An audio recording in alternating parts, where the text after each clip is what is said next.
What is good? What is good, everybody? The boys are fucking back. So far, we had a closing last week, a little 12-5 closing. We have Ross had a closing yesterday, the smallest closing of his life, which means the biggest closing of his life is on the way. So he closed $1,000 deal, 12,500, and we closed 27 grand a week ago. So total closed and funded, we have 40,500 closed and funded. Total assignments, Ross got a banger assigned last week, 33 grand. Jordan got a 20K one assigned last week. We got a 10K one assigned last week. So total assigned, we're at $114,000. So damn, it's a lot of doll hairs. That's what I'm saying. Oh, yeah. Let me just connect this. How you guys doing today, though? Blessed, brother. Blessed. Grateful. We're putting out some fires on some deals, but listen, I typically enjoy when deals get a little crazy. I think it makes things exciting and interesting, and I get to be a little bit of a detective. Maybe I was in the past life, who knows? But yeah, business is flowing, brother. Life is beautiful. It's sunny outside. All is good over here. Nice. Yeah, it's a beautiful fucking day out here in Medellin. I don't know if you guys can see. Now you can never fucking see it. Looks like you're in a cloud. wait for it to autofocus. Now. Nice. Ross, how you doing today, brother? Doing Feeling excellent. good? Doing excellent. We're gaining some traction. Big assignment coming up. When you get those like 30 plus K bangers, it brings back a lot of hope when your hope kind of goes down at times. When you have those like shitty deals, like that one in Mississippi, and it ended up being $1,000, and it was with the worst seller too. So you had the double whammy. So that was a joint venture. I never would have signed up for that in my right mind, but we got to learn Mississippi, and it is an interesting area for sure. But at the end of the day, we got it done. It's proof of concept, and then you could take all those learnings and apply them to future deals. You're either going to win or you're going to learn. It's exactly what we're doing. I'm excited for that, and got some traction on these novations. Some of them might be 40K, 35K bangers themselves. They just take a little bit longer. They're kind of like fine wine, but we're attacking from both ends, both wholesale and novation, and between working with you guys and just everybody just feeding off each other's energy and creative problem solving, offering help to one another, we've created a little bit of a freaking powerhouse, and you can feel the forward momentum going for sure. It's in full effect at this time. Let's get it. So Mahab said, "Hi, bro. What are you doing? I am not understanding." So what we're doing is we are wholesaling real estate. That is the business that we're in. So we are basically looking for distressed sellers. We're making calls to them. They have expressed interest in selling their houses. So we are basically just following up with them, getting them on the phone, getting them offers, getting them to sign contracts with us, and then assigning those contracts for profits with our investors. That is what we're doing in a nutshell. And I'm in beautiful Medellin, Colombia. Jordan is in Utah, and Ross is in Arizona. So we're doing this literally from across the world. And so can you do this from across the world, as long as you got a phone, a laptop, and some fucking Wi-Fi. And our community coaching as well. And so, yeah, sales skills help. They help. Sales skills definitely help. You know, if you can't talk on the phones, you can't speak, then not going to be the most productive use of your time. But if you have the right sales process, you got the right people around you, right support, then this business can be done from anywhere in the world. All right, let me call this seller. He wants to know what we would be offering him. See if we can't make that happen for him. Let's do it.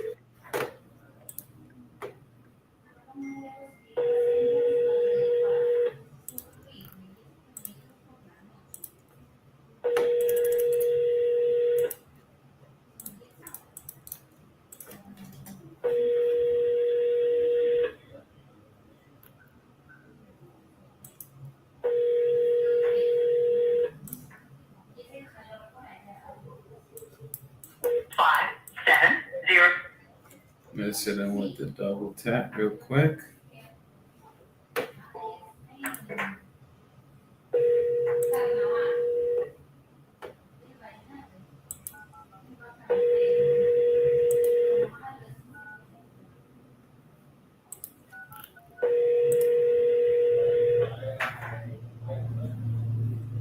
And those of you guys in the chat watching in, let us know where you guys are watching in from. Let us know if you guys are in the industry, if you're wholesaling, or what you guys are doing today. If you guys are wholesaling, are you guys making calls right now with us? 570. That guy didn't answer. This guy said he'll be back this week. He is back now. Let's get him on the phone. Little Chicago lead.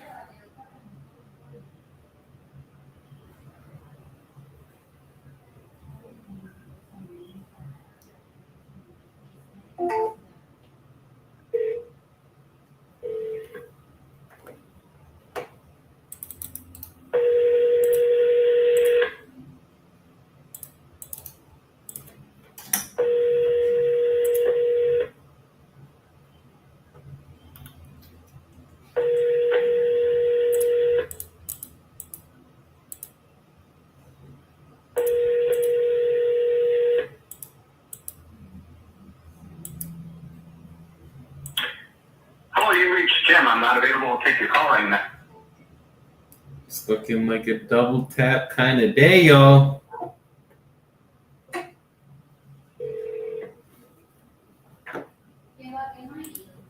Hit him with the dribble. Hello, this is Jim. Hey, Jim, this is Joey. I believe that you were texting with either me or my assistant about your property in Chicago. Yeah. Could you give me 5 minutes? I'm on the other line with a gas company. Yeah, Okay. absolutely. Thank you. No problem. On the phone with the gas company. Okay.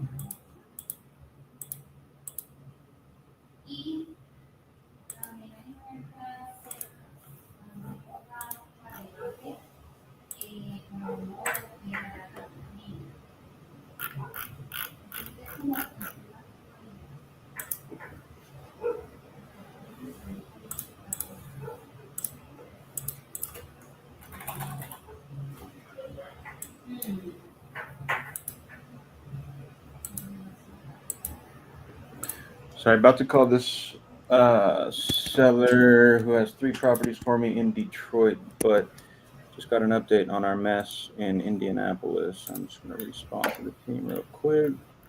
Can we hear? Yeah, so the seller finally texted back. She woke up and said she doesn't know anything about the sale a couple of weeks ago. She said the house is in her name and she didn't sell it. So she said, let me get back with you, please. We might need to save a seller. Yeah. I think there's some fraudulent activity going on with somebody trying to steal this property from under her. And I'm excited about that because I like to hop in, and it's just like we get to protect somebody when somebody's trying to do something illegal. We get to help them out and get them some money at the same time. So should be fun. We'll update throughout the day. John Dell, good morning, brother. Let's go. I mean, that's kind of why we signed up for this business, Jordan. No, 100%. And I feel like a lot of people forget that. And it's just like assignment fee, assignment fee, assignment fee. It's like, dude, in the 5 years that I've been doing this, we have for real saved some sellers from some ugly situations, man. One guy tried to straight up fraudulently recorded a whole deed, took ownership of a property that we had assigned. We ended up coming in, figuring it out, and it got returned to the original seller, and we didn't get paid. She got her property back, and we felt good about it. So it doesn't happen often. That's what's up. There's so many ways that we can creatively add value, and it is really situational based, and everybody's got a different story. Some of them have sob stories, and typically not a lot of realtors really get too involved in this kind of stuff. Wholesalers get involved in the real nitty gritty, like rough situations. Like a lot of these people are at a really low point in their life, or maybe even the worst point in their life, and we got to bring them back up to a high frequency by helping them out. Like for instance, this guy in Florida, this past week. I mean, his electric was about to get shut off. He had no money for basic groceries. He didn't even have enough money to get moving boxes to put his stuff in. Yeah. So we took care of all that for him, fronted that, wrote up an addendum. Basically, a reimbursement comes out of his proceeds at closing for all the fronted monies. So it's basically kind of like monopoly money when we are doing this. But when I got the phone call a couple days later, when we had everything taken care of and his electric wasn't shut off, these people remember this shit forever. Like they're so grateful, and it's very moving and touching to these people because they're either too embarrassed to even ask their own family, or they don't talk to anybody or have any of the resources to do it whatsoever, and they've kind of given up in a way. So we can add value to their lives, and the gesture sometimes matters more than the money. No, that's a big fact, brother. That's 100%. And the crazy thing, in my morning meeting with my team today, we were discussing this deal and everything that's going on, and somebody on my team was like, "Hey, man, honestly, is it even worth it to figure this out, or should we just move on to the next deal?" And I liked that question because it's a fair question. I feel like there's a lot of people who are wholesaling that would probably see the mess that's going on right now and be like, "Nah, I'm not touching this with a 10-foot pole. I'm out." Mm-hmm. But my response to that question was, listen, man, this is our place in the industry. This is what we do. We are the problem solvers. We clean up the messes so that we can provide a clear title and a good property for an end buyer to make an investment, and then we take care of the seller at the same time. I said, honestly, I personally love doing deals like this because, yeah, it gets messy, might be a little stressful at times, but at the end of the day, I'm solving a real problem for a real human being on the other end of this line. You know, it's a real person whose life we're impacting, and that means more to me sometimes than cash and check. Like you're saying, sometimes they're in a rut. They don't have resources. They have no family. There are no friends. They don't have a job. They can't afford groceries, and we can come in, clean up the mess, take care of them. And then for that, we get good karma, A. We get an assignment fee when we flip it for solving their problem, B. And now we get to create a good relationship with the seller as a human and the buyer as a wholesaler, who will come back to us for more deals because they're like, yeah, this was a mess and you cleaned it up. I feel confident that whenever you send me a deal, it's going to be a good deal. So I think it's imperative that we keep in mind that we're dealing with humans and that we can be incredibly impactful to their story and what they've got going on in their life right now. For sure. And a lot of, with the future of wholesaling, there is a lot of uncertainty of like where it's going to go or the legalities of it. And it might be a high barrier to entry down the line where not everybody can just jump into it. Where you are going to have to close on these properties and then potentially resell them with, everything being a double closing or what have you. But regardless, we are absolutely needed in this industry because being the middleman, buyers don't want to deal with this shit at all. No, they will not. Yeah, they're very logical people. They're numbers oriented. They're action driven. They just want to come in, clean the shit out, blow out the walls, put X, Y, and Z in, paint, photos, put it up, call it a day. Like they're very just action based. They're not necessarily the most people based. They're task oriented and numbers oriented people. And this is a very people involved industry. So you've got to be good with people, and they're going to throw you some shit. Yeah. And we got it live in real time. We're like, all right, we're hearing their whole life story. So they're going to go off the beaten path a little bit. We got to respect that to understand where they're coming from and why. But then in real time, we got to, like, light bulbs need to go off in our heads. How can we solve this? How? Not we can't. How can we solve this? We got to constantly be asking ourselves that as we're on this call, while comping, while doing other crazy shit. There's a lot going on in the background on our end. And it's a skill that takes years to acquire. But once we have this skill, there ain't no turning back. That's It really is. Absolute facts, bro. For sure. fun, isn't it? It's interesting. It's never boring. Is this Richard? Who's this? This is Joey. I was calling about your property in Bowden. Okay, Joe, go ahead. Yeah, are you looking to sell it, the one on North Highway 100? Depends on price. Okay, I mean, do you have a price you're looking to get? What are you offering? I got to know more about the house to get you an accurate offer. But I mean, do you have an asking price, something that like ballpark range you're looking to get for it? I put on the market, but you know what you're looking at? Yeah, it's a 3-bed, 2-bath, 1,400 square foot single family home, correct? Right. Okay, I see Zillow has it around 333. Obviously, they don't know the condition, but I guess is that something in the range of what you'd be looking to get for it? Probably close to 400, something like that. Okay, I mean, would you sell it for what it's worth in its current condition? Or is it kind of only like if you got more than it's worth, then you would sell it, obviously? Well, it's worth what the value it is for the house and property. Okay, so the county appraised it at 400, you're saying? I don't know if I haven't seen what the county appraised it. You asked me if you would have bought it, if I'll sell it for what the county has tax on it, probably not. It's worth more than that. Got it. No, I'm kind of asking, like, would you sell for what it's worth in the condition it's in right now? Like, if we took it as is, would you be able to sell it for what it's worth in that condition?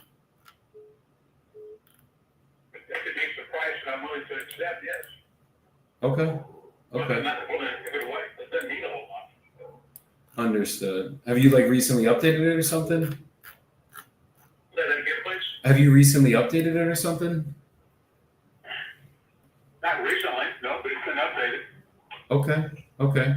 Wait, could you bear with me for 2 seconds? I'm sorry. I just got to take this call. Go ahead. Okay. Thank you, brother. Give me 2 seconds.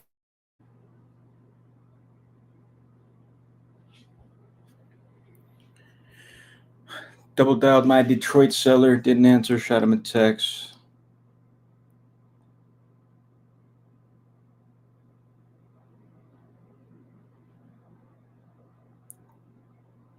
Should I triple dial him? I bet.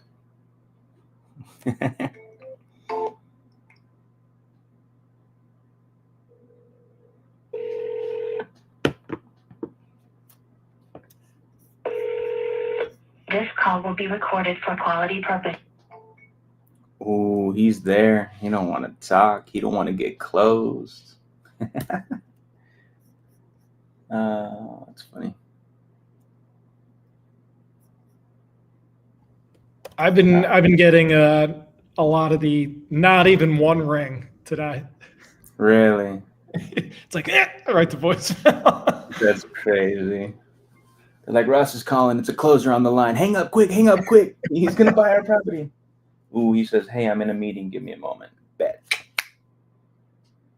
Sometimes you got to call him 3 times and send a text to get a response, chat. That's just what you got to do. Hey, real quick, couple of good morning, John Adele. Hope you're well. Kyle, what's good with it? Explore our India. Buenos dias. Good morning to you. I'm from Salt Lake City, Utah. The shirtless guy is in Medellin, Colombia, and Ross is out in Arizona. Thanks for tuning in, brother.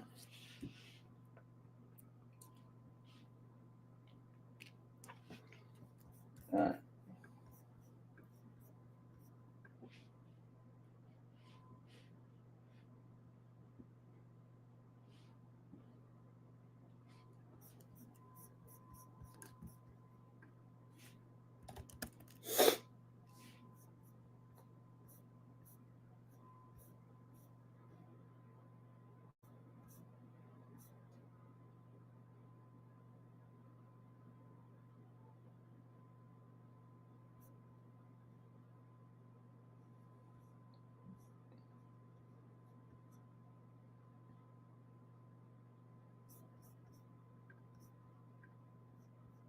Yes, sir. We'll get something for you today, John Adele. I love to hear it, man. That's actually amazing. You're aspiring, which I feel like means you are learning, studying, watching. Keep it up, man. Don't stop and get some leads and make some calls. Take some action. Don't let analysis paralysis keep you on the sidelines. If you don't know what you're doing quite yet, you will learn through application. And if you need an awesome community and some coaching help, we got you on that. If you want to reach out to any of us on Instagram, Facebook, we'd be happy to talk to you more about it, see if we can get you involved.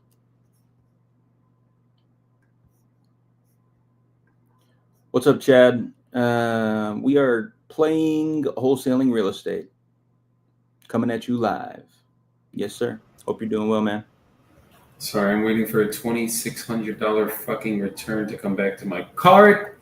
And You are all good, brother. the hotel completely fucked it up. So they just called and I was like, let me fucking take this and not keep fucking around. I've been waiting weeks for my money. All good, all good, all good.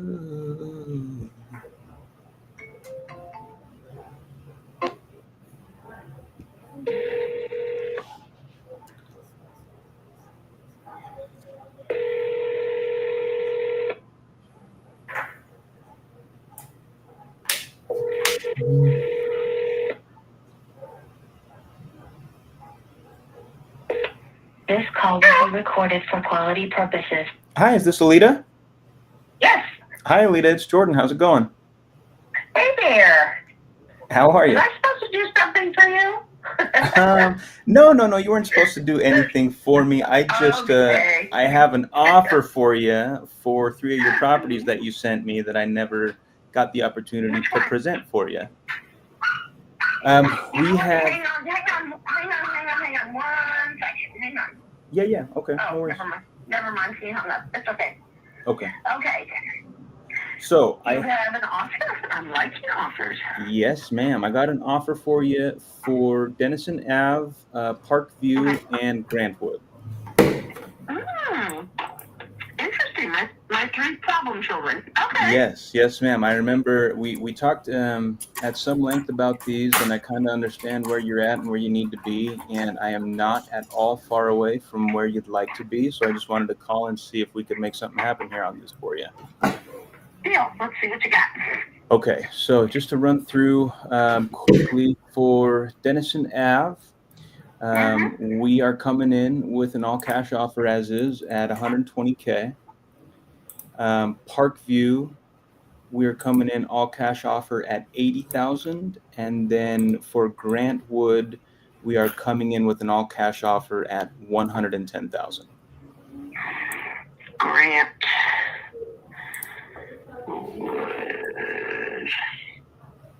Oh, interesting. Hang on. I'm going to have to start writing these things. Okay.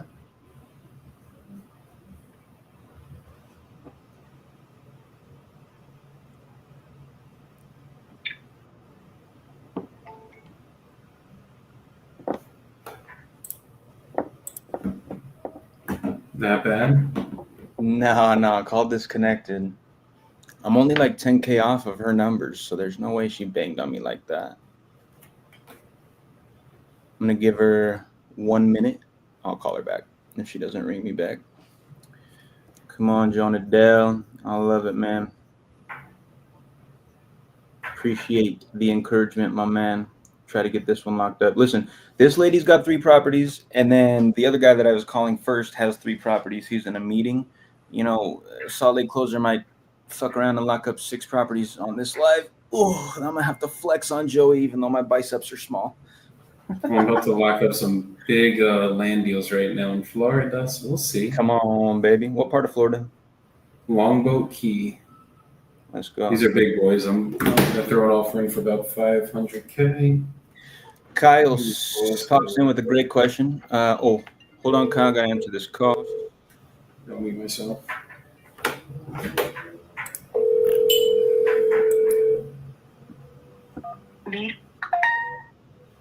Hello, this is Jordan. Hey there. Sorry about that. I have no idea what happened. Oh. Talking to you and nobody's answering. No worries at all. I apologize about that. I wanted to give you like a minute before I called you back, just in case you had an emergency or something. No. I was having a conversation with you, and all of a sudden, I'm looking at my phone, like, no one's there. There's no response. Okay, not a problem. Okay, Dennison is on. Let's see, Dennison. We are looking at 120,000 cash.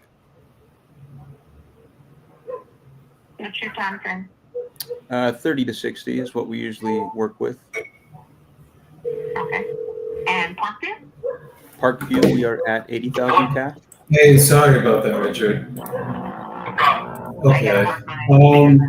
Okay, so I guess if I was able to make you an offer you were happy with, is it something you'd be ready to start the process on today? Not today, but I'm kind of pretty well committed for the day. But tell me what your thinking process is. So basically, the way that we work, I would just need to ask you some questions about the property, then I'd get you an offer on the call. If you were good with that offer, I'd send you over a purchase agreement. We go over everything together. And then as long as you were good with everything on that agreement, we would sign it, send it over to the title company. They'd protect you as a seller, us as the buyers. And then we would just pick a closing date of your choosing to receive the money, and title would send that via wire transfer certified check. So we could kind of close at your time frame. Well, see what you got to offer. Okay. Are you the only one on the deed as well? Am I the one on the deed? Yes. I think my wife may be on it too. Okay, and obviously, would she have to be here for a call like this then? No. Okay, is she around by chance? No, she's not right now. Okay, is there a time maybe we could just get on the call, the three of us, when you have some time to talk, and then just basically get you guys an offer, and if it works, and we can get everything going? I'm not playing games partner with this. She's not available. I make the decisions on it, and I'm the one who bought it. And it's in both our names for legal purposes. And Okay. if that's a problem with you, then we'll just pass on and you can go shopping until the county courthouse. No, I mean, it's not a problem with me. If you're the one that makes the decisions, then you're the one I want to be speaking with. Do you make the decisions on what you do, or does your wife have to help you make the decisions It depends on what we're talking about. on your investments? Oh, no. She will never run my investment decisions. I got you. She's in the business, but she does the admin stuff. Got you. Okay. So how's the foundation and structure there? It's on block foundation, got a full basement, unfinished. Okay, block foundation, full basement, unfinished. Okay. No cracks or anything going on that end? No leaks, no problems. Beautiful. How was the roof? It's good, doesn't leak. Probably 12, 13 years old, something like that. Okay, so might need to be replaced soon, but probably still has some life on it. Well, if it's a 30-year roof, it should have long enough to live for you to flip it. Okay. It's a 3-bed, 2-bath, correct? Correct. Okay. Brick house. Brick house, yeah, I'm seeing that. And then it was built in 1960? I think something like that. Was the electrical ever rewired since then, do you know? It's been reworked, but it hasn't been fully rewired. Okay, so the wiring's original, but the, they updated the fuse box? Box has been updated, correct. Like pistol wire.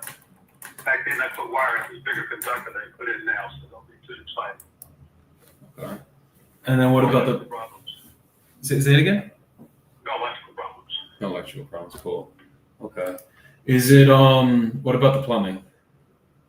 What about plumbing? It works, it's on a septic tank. It's got a combination of PVC, copper, and plastic. Okay.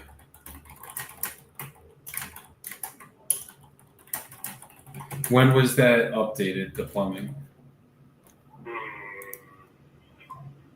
Probably like 7, 8 years ago. Okay. And then what about the HVAC there? That's got an HVA system in it, natural gas. Okay. So central air? Central air. Okay. When was that updated, or the unit at least? That's probably about 8 years ago. Okay. That's been the second year on. And is it public water or well there? It's on public water at the city of Bell. And septic, when's the last time that was serviced?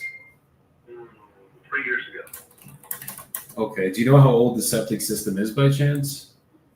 I don't know. They don't put stamps on them. I got you. Okay. It hasn't been replaced next Jurassic that I'm aware of. Okay, so most likely original. And it works fine, no problems with it. Gotcha. What about on the inside? When's the last time you did some updates on like kitchen, bathrooms? Oh, 3.5 years ago for the baths and flooring, about that same time, 3.5, 4 years ago. I put new carpet in it. Bedrooms in the hallway. Got cherry hardwood floors in the living room. The tile in the kitchen area, and bedroom there is carpet. When was the kitchen updated? It hasn't been done in a while. Okay, so might need the kitchen to be updated. Okay. It depends on what everybody considers functional. If nobody likes it, you can put a new kitchen in. If you're flipping it, nobody's going to like it. So they always want to rip out your cabinets and put their own cabinets in. Exactly. Paint them. If that's a problem, then don't worry about this house. And then what about the outside? Anything we'd have to do on the outside? No, it was painted about 5 years ago outside. That's in good shape. Thanks. An all brick house. It doesn't need a whole lot. Okay. And then anything I didn't ask about them I need to get worked on? Well, I haven't had any complaints about it, so you say things that can be done, work with, everybody has their own opinion. Certainly the inside probably ought to be painted. Put new carpet in. And as far as mechanicals, they seem to work. Gotcha. Is there a tenant in there right now? There is. Okay, what's the terms of their lease? Is it month to month, annual lease? They completed the annual. They're a month to month with me. Okay, so could it be vacant at closing, or are you selling it with a tenant in there? I probably would, depends on what the closing is, I'd probably let them be in it. They might want to work a deal with you. It's up to you. Okay. I've had them for 3 years. It's a senior couple, and they take care of the place. And that's fine with me. Okay. And then how much are they paying right now? 1,100. Oh, okay.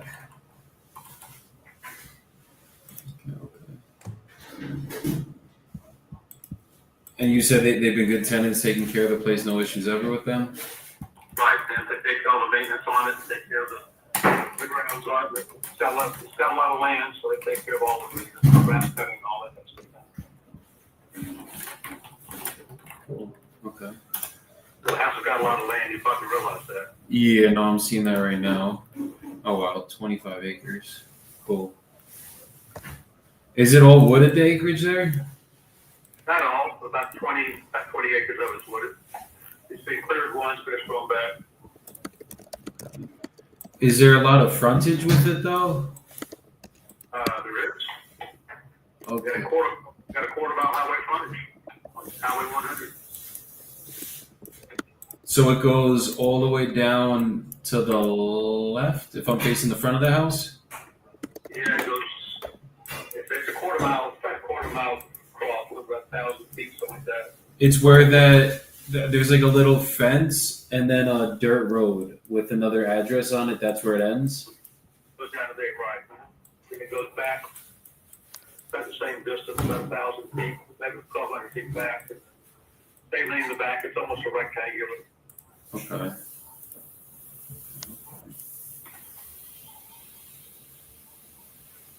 And what time frame would you be looking to get this closed in? I wouldn't do it till after the first of the year to next year. Okay. Yeah, usually we can close, just depending on the deal, about 30 to 60 days.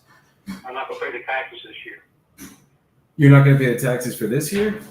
I'm not gonna take the capital hit on the taxes this year. Oh, sorry. I thought you were talking about property taxes. You know, you don't want to pay the capital gains this year. That makes sense. Yeah, it's almost the end of the year too, so we could We could wait till next year. That's never an issue with us. It actually gives us more time to get everything squared away to get this closed for you, anyways. In Georgia, I think they would give another get a 10 60-day notice. 60-day notice. Okay, cool. Okay. And what's the reason you're actually looking to sell this, or you would sell this? That's probably on the website. I don't need to sell it. I like it. I want to move out there, but it's too far out. And I got family out there, but I'm happy where I am. So we just keep it. I think if all hell breaks loose, we'll go out there and go farming. Understood. How far out is it for you? That's about an hour and a half, 2 hours from where I am now. Oh, okay. Okay, so basically anytime anything goes on, you got to go drive out there, or you have somebody managing this?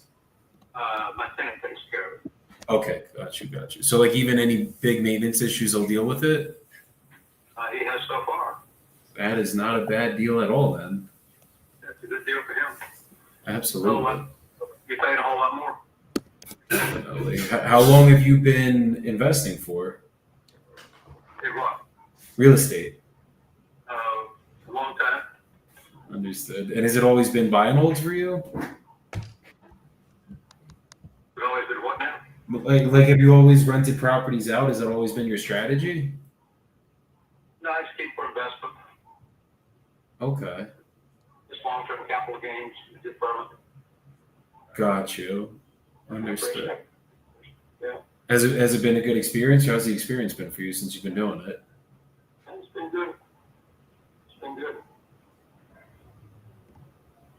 Been good. How's it been for you? You're flipping it. It's been amazing, honestly. I mean, look, I've been doing it for 5 years. The first 4 was very hard. It took a long time to really figure this stuff out. But now that I've been doing it 5 years now, they say usually 5 years is like that mark where you start really getting the business figured out, making the good money, and it's definitely come true for me in the 5th year. So it's been a really good experience so far. Just you got to stick with it. That's really what it is. A lot of people quit in the first 2, and that's why they never get to the wealth they're trying to build. Right. Yeah, it's just all systems and processes, obviously. Right. Yes, sir. So give me a minute. I'm gonna go run some numbers really quick. I'll see exactly where I could be for a cash offer, and I will be right back with you. Well, just give me a call back when you get a minute. I got things to do. Okay, you can just give me 1 minute. I'd rather you go take your time and then give me a call back, okay? Everyone's just hang on the phone. Okay, I'll give you a call back in a couple minutes then. All right, bye-bye. This guy's very. So just a little. You guys should have pushed just one a little last piece time. of advice. Definitely got to push 1 or 2 more times to keep him on the phone there. I did push one. No, that guy had his mind. I wouldn't even have pushed 1. That guy had his mind so made up before that. Yeah, I know. Listen, I just had to say that because if that were me and Joey was listening to that, he absolutely would have said that. So I just had to say it. I only critique when there's things that need critiquing. That's a fact. Don't be uncoachable here, Jordan. Oh, no. I pushed another time. He could have. Wouldn't have hurt. I mean, I could have pushed one more time, but feeling that guy out, there is no pushing him. Like he was already. Are you good? You fixing that beard there? Yeah, bro. It's all wonky, dude. No. Dan said, "Never take no for an answer." Period. Come on, Dan. Tell him. You gotta know when to hold and know when to fold, Dan. That's how I always do it. I wanted to respond to Kyle's question. He popped in here earlier. We were all on some calls. Kyle asked, how do you guys deal with properties with tax liens? Is it any different at all? The only difference is the lien has to be paid off at closing. And the way that I typically handle that is I just tell the seller, hey, listen, that's your tax lien. We got to get that paid off with proceeds from the sale. So you make $100,000, tax lien is $20K, then you're going to be sent $80K from title at closing, and they're going to send the $20K to cover that tax lien and get it taken care of. So the title is not encumbered. Another little golden nugget trick on this one. I don't know if you guys probably have done this before, but you know when there is a tax lien and the seller is stressing out like crazy about the tax lien, if the deal is so discounted have you ever said, "Oh, don't worry, we'll take care of the tax lien, so you'll get this netted"? Just that gesture and that posture, like that positioning right there, dude. That, like, they might go with you because you said you'll just handle that. They think it's this insane process, even though it's just pretty much handled by title and it's a quick stroke of a check. No, absolutely. I have done that. But there's a dollar amount for me. I think I'd be willing to do that if, like you're saying, if it's an incredibly good deal, it's extremely discounted, and the tax lien's like $5K, maybe $7,500, and my fee is going to be $30K on that. I'll eat it to make the seller happy and get the deal. But like if we're talking 10, 15, 20, 30K, that's all you, Mr. or Mrs. Seller. Pay your taxes, okay? I pay my taxes, so I'm willing to take care of you a little bit. But no, I actually think that's a really great tactic to use because you're absolutely right. People don't understand how all this works, right? We're in the game, so we get it. And like you're saying, for us, like, what's the actual process as the wholesaler? Like, dude, escrow and title handles all of that. There might be a couple emails that get exchanged with title for clarification. Aside from that, they take care of everything on the back end, that title. We see everything on the HUD, and we check the itemized HUD statement. We make sure it all looks good. Money gets sent out. Everybody's happy. And then the seller feels like, holy shit, Ross just like saved my life. What would I have done without Ross? It's like, exactly nothing. You would have been in tax debt and you would have lost your house. Would have been SOL. But yeah, the taxes, but you can also on the back end, you can manipulate the numbers there. So just say they have we know that if we get it under contract for 100, that it's going to be a deal, but there's $15,000 in taxes. So we could just offer them 85, but we cover 15K in taxes, right? Because we still know 100K into this thing is a banger, right? So there's always ways to just manipulate, like do the shift to where it needs to make sense. And then also with taxes, just get a great title company, an escrow officer. Hey, this is Joey calling back. That cranks out deals. Okay, so I was looking at the numbers over here. The acreage definitely adds value. Like, obviously, it's 25 acres. There's somebody that could subdivide it. I guess the only negative is that there is some frontage, but I think a lot of it goes straight directly in the back. So you basically have to put a new road in there, which is going to be a lot of money to actually have, like, put a whole freaking road in there, build a whole development in there. Basically what I'm seeing is houses in this area around your acreage. I think retail is something around 400, maybe 420. There was one that sold for 430 that had similar acreage, but it was a 4,500 square foot home. Yours is only 1,400 square feet. And obviously we got to take that into account. So in terms of rehab, I think all we'd have to do, I mean, the mechanicals being, some of them being 1960, it might still be the knob and tube wiring in there if we went in the walls. So that's the only thing that might need to get adjusted. If we don't have to do any mechanical work, then it would probably be about, I'd say about 40, 50 grand of work. So we can get this done for you. I would want to get it. We would give the tenant 60 days to vacate. We can close in the next year.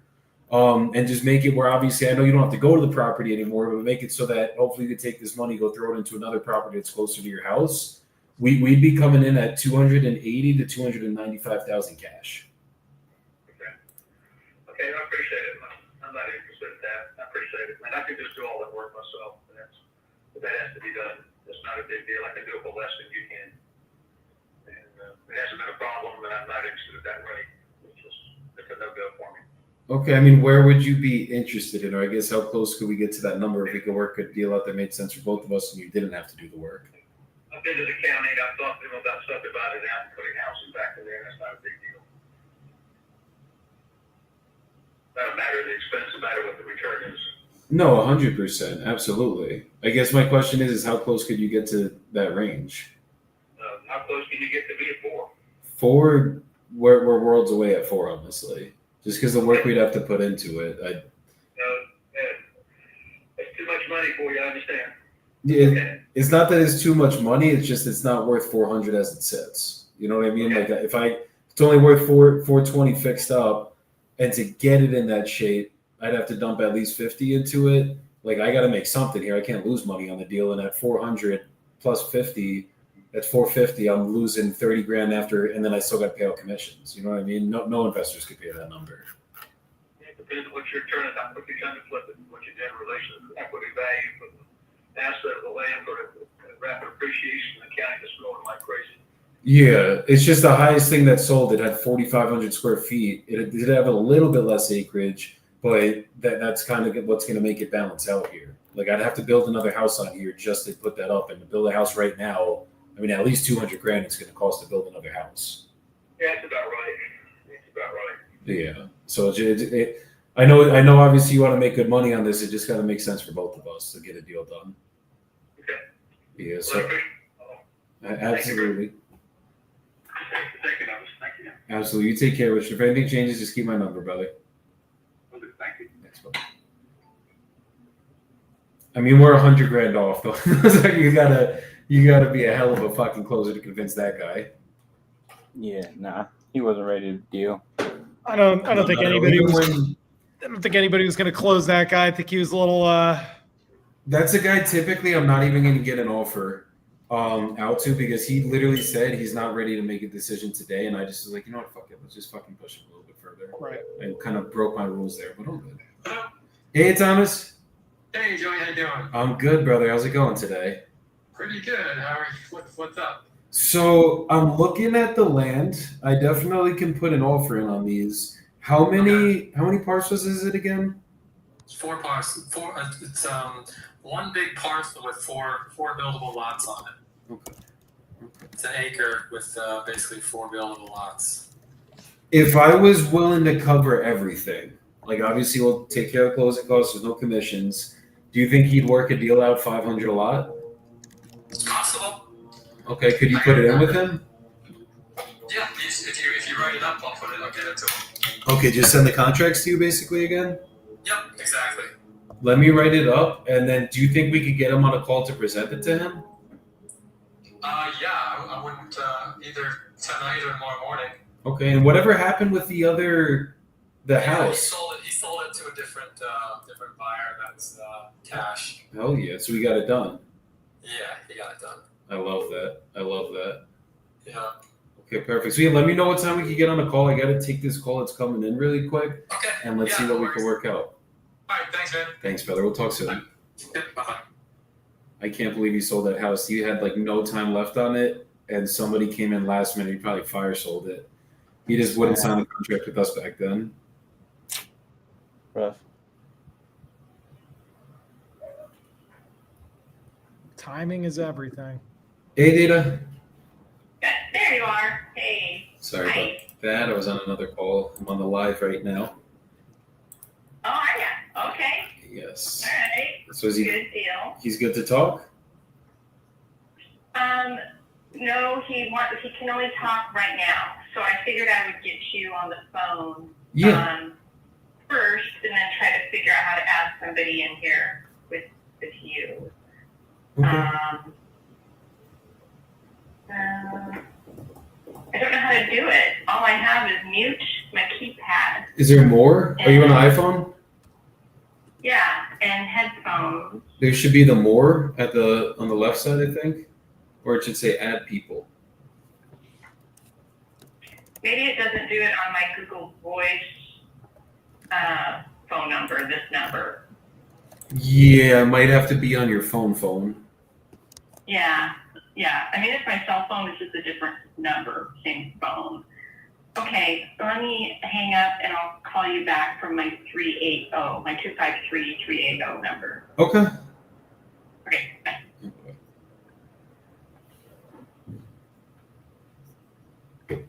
Dan said, just like jujitsu, there's a move for every situation.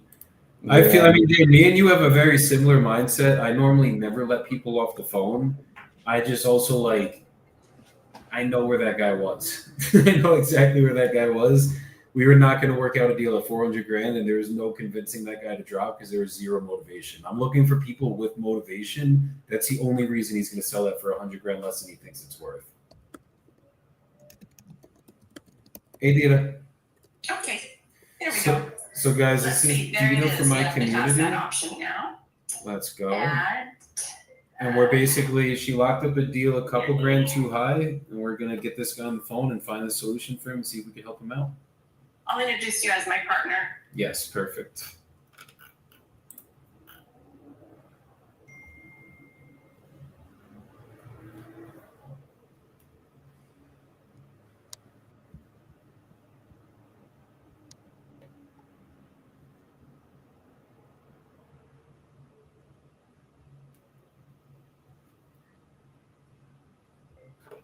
But yeah, Dan, me and you definitely have a similar mentality. I've just been doing this shit for 5 years, and I know when there's no motivation, it's gonna be hard to get a discounted deal on this guy. And I'm not about to just lock up a deal to lock it up. Y'all, did you hear that? Hey, is everybody here? No. You probably couldn't hear it. He did not pick up, and the mailbox was full. Try calling one more time. Double dial him. Okay.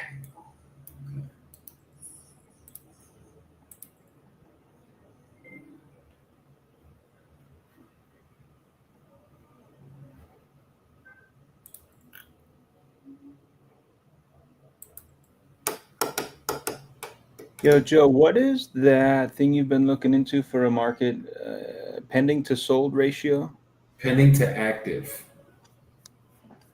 So how many active listings are there versus pending listings in this market? No, same thing. Didn't pick up.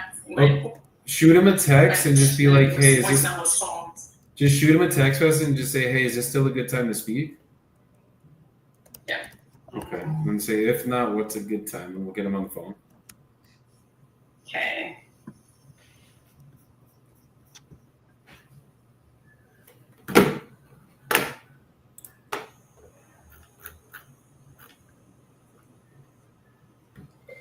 And that market was a 20% pending to active market. That was another reason why I was like, let me just fucking go low as shit right now, because it's just not.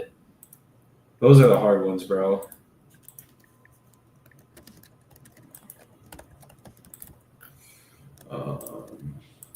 Cool.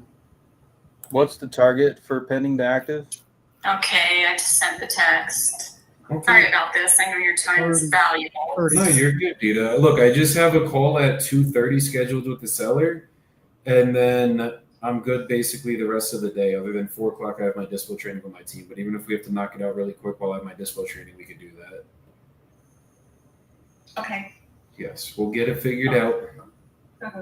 Okay, all right. I got another contract out for signature. Bless. But on the JV deal. So he's a stickler, but we'll see. Okay. Did you go over with him on the phone, or you let him go? Did what? On the new one? Yeah, for the contract. Did you keep him on the phone to try to go over it with him? I did. We went over it, but he wants to sign a hard copy, so I mailed it to him today. Jeez. Okay. I got you. Yeah. I got you. Okay. Yeah. Did you do snail mail or overnight? It's 2 days, so it'll be there Thursday by 6, and he said he will email it back to me. Okay. He's just afraid of scams and doing stuff, and he doesn't trust technology. You want to send me the numbers so I can underwrite a preliminary for you? Yeah. Okay. Send it over. All right. I'll see what the numbers look like on it. You want me to text it to you? Yeah, text it over to me. Okay. Will do. I Thanks, think, Ray. of course, we'll talk soon. Okay. Bye. All right, cool. Let me call back this guy. I'm going to try to answer Kyle's question real quick here while you do that. Kyle says, I super appreciate you guys answering. So the title company handles everything? Yes. You guys don't deal with the title or funds at all? No, title handles all title work, and all of the funds sent into title, such as EMD and any funds for disbursement for closing, is all handled by title and escrow. And for out-of-state transactions, entirely remote. I've never been to the title company for any deal that we've closed in 5 years. And lately, what we've been doing, which I greatly prefer, is using virtual title companies who close in most states, and the transactions are handled completely electronically. All the signatures for closing documents and everything get sent to email from title. Some sellers prefer brick and mortar going in to sign physical documents. In those cases, we just use a local title company. But for the people who are younger like us and are willing to work via email and electronic signatures, I prefer electronic companies, the title companies, because it just allows us to be even more remote and allows the seller to be remote as well if necessary. Only thing I'll say on that is we do handle the title sometimes, because like the title company is going to run the title search, do everything on their end, but there's a lot of times where we do have to step in. That's why we have transaction coordinators on both mine and Jordan's team, and I think Ross has one as well. And essentially that's just to make sure we get everything to the finish line. Like right now we're waiting. Yeah. We're just blowing up a title company. We have a $31,000 assignment fee that we're pending closing, and all that we need is the title company to be like, yes, we're good to go. So hopefully today we have that good news. But it's like we were trying to call them yesterday, not answering, and sometimes you just got to push people. Yeah. So in those cases, title is still essentially taking care of everything, but we step in to kind of push them along and provide any assistance or help that they need to do their job better, more quickly, and more efficiently. And yeah, we both have great transaction coordinators, and Ross as well, who are familiar with stepping into that process and providing assistance whenever title needs it. That's it. Give me 30 seconds. Let me go use the little boy's room, and then little boy. Fucking contract. He's got to go take a sit pee. All right, so fuck you. For nice. I was hoping you would hear that. For title companies, there is no shortcut besides talking to other people in the industry based off their experiences with a lot. You'll notice with title companies, some they will actually be holding your hand. Others, yeah, you are literally doing their job for them and then some. And you're wondering, why am I paying you at the end of the day? We basically pay them to screw up, ask a bunch of dumb questions, and then make us do their job. So there are two different types of title companies, one that hold your hand and the other one where you hold theirs. You really need to speak with people in the industry to fast track it, or you're just going to have to learn the hard way, which is fine, because even ones that are recommended, the churn and burn rate of the staff at these title companies is insane. So maybe the one person that was the highly skilled one at that title company may have left, and now that title company is now a disaster. So you always have to be like testing and have these conversations with the escrow officers to ensure that the good ones are still there, because those are the ones that get shit done. That's facts. That's major facts. And yeah, it is frustrating when you're dealing with the title companies whose hands you have to hold, because like you're saying, what the hell are we paying you for? But at the end of the day, that's just trial and error. And as you go through and do more transactions, you'll learn which title companies you want to do business with and which title companies you will never again do business with. Mm-hmm. And then you just start building a list in your database. And when you get deals in certain markets, you know exactly who you're going to work with. And you can either get there through experience, or like Ross is saying, by using your network. And you got a deal, let's say in Indianapolis. And like I was talking to Ross and Joey this morning about our deal that's kind of getting crazy. They both have recommendations for great title companies they've used in that market. So my team will be reaching out to both of them just to see who can help us with our situation best. So trial and error, and then always lean on your network for people who have done deals there, for sure. Absolutely. And like for Indianapolis specifically, what I like about Hawker Title is they literally own a law firm. So like the title company and law firm are right there, like the buildings. So if shit goes south or gets real hairy, you got attorneys under Hawker willing to go to work on your behalf. Very Dude, powerful. That's major. And I don't feel like a lot of people talk about that, but title companies who have internal attorneys are so fire when shit hits the fan. We had a deal where we had to evict a tenant who signed a seller finance agreement, it was a lease option agreement with the owner years ago, but then they signed an addendum to cancel that and turn it into a traditional rental. So when he went to sell it to us, the tenant started losing her mind. She filed a court case, like everybody went to court, and the title company was like, yo, we're just going to put our attorney on this. And their attorney handled most of it. And at the end of the day, we got her evicted before closing. Buyer was happy. Buyer showed up to court on seller's behalf, which was crazy. And the attorney was like, yeah, it's totally cool. Tell him to come in with me. We'll get it handled. Court Mhm. happened. Everything was resolved. We closed a week later. We got paid. Buyer got their property. Seller gets paid and gets rid of a problem tenant. And I think the lever there that allowed that transaction to be successful was the in-house attorney that the title company had ready to go and was familiar with handling transactions like that. So yeah, Hawker, if they have their own firm, I mean, that's fire, bro. Yeah, that's it's Hawker Title and Hawker like Law, I think is Yeah. next, but it's all like the Hawker entity. So that's kind of why I went with them. They banged out an ovation when I first started and had no idea how they even worked. And it closed without even like I didn't even know it closed. Like it went by so quickly. Before I know it, like they're like, oh yeah, you should be receiving your wire hit. They even put novation fee as a line item. really that's And cool. I'm like, okay. Hell But yeah. they crank deals out, and like they can handle like any type of deal. You just got to explain what it is. They're like, sure. It's definitely a great time. No, I love it, man. Yeah, those are few and far between. Rita's shouting out your fire hat, Ross.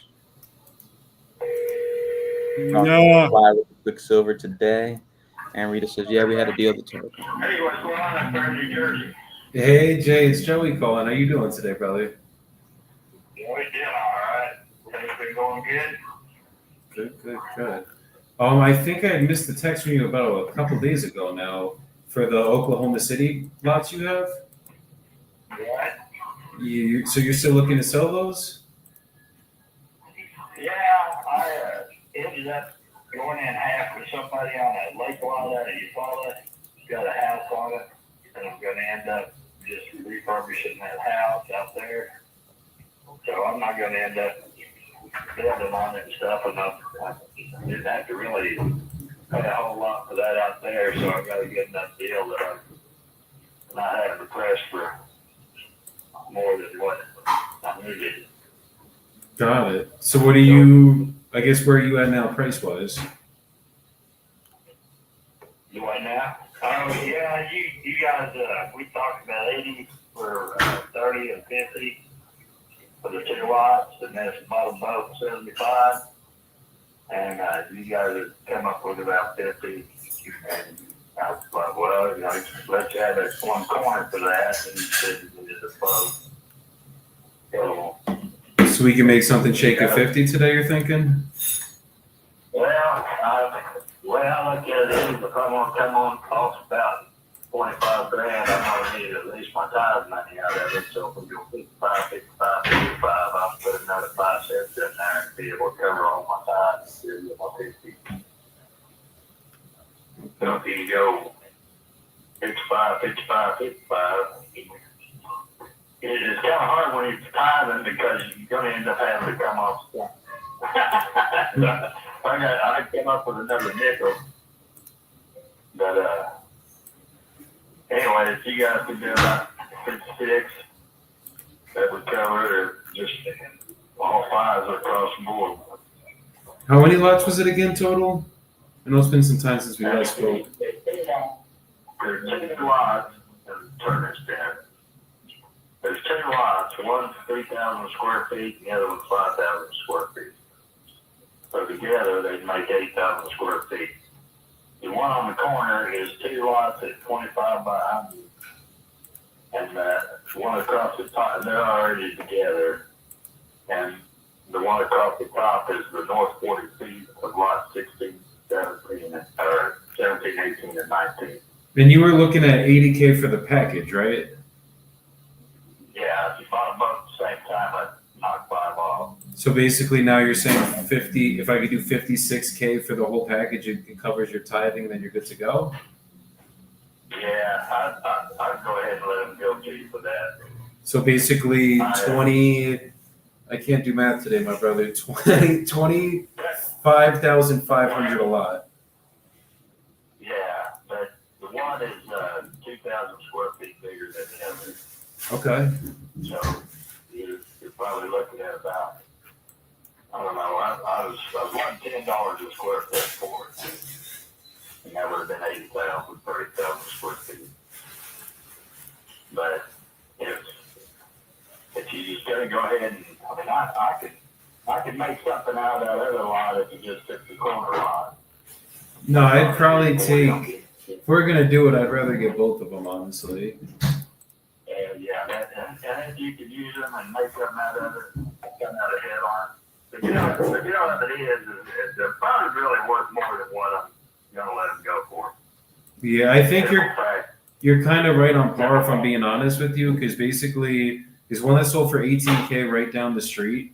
That was actually a little bit bigger, and then everything else was averaging about 30 grand. Yeah. Well, the reason why I say that is the corner lot across the street, they put an 8-plex up. They got a spud gun on it and put an 8-plex up. So the opportunity to do the same on that is right there. Okay. How long would you give me to get these closed? It usually takes 30 to 60 for us to actually close it out. Is that enough time? Yeah. Yeah, if we can get it done before the end of the year, that'd be great. That way it's good if we don't or just right after the first be fine. What is your email, Jay? Yeah, I don't really have one that I use. I don't ever look at it. I probably got 4,000 messages on there. I never mess with it. Just keeps my contacts in my. Do you got one you have access to, just so I could send you over the purchase agreement and we could just go over everything really quick together? Well, if you want to go, well, no, I really don't. I'm pretty much illiterate when it comes to that. You just think of something in the mail. So I can look at it and read it and have it, put it in my file. That way I refer to it.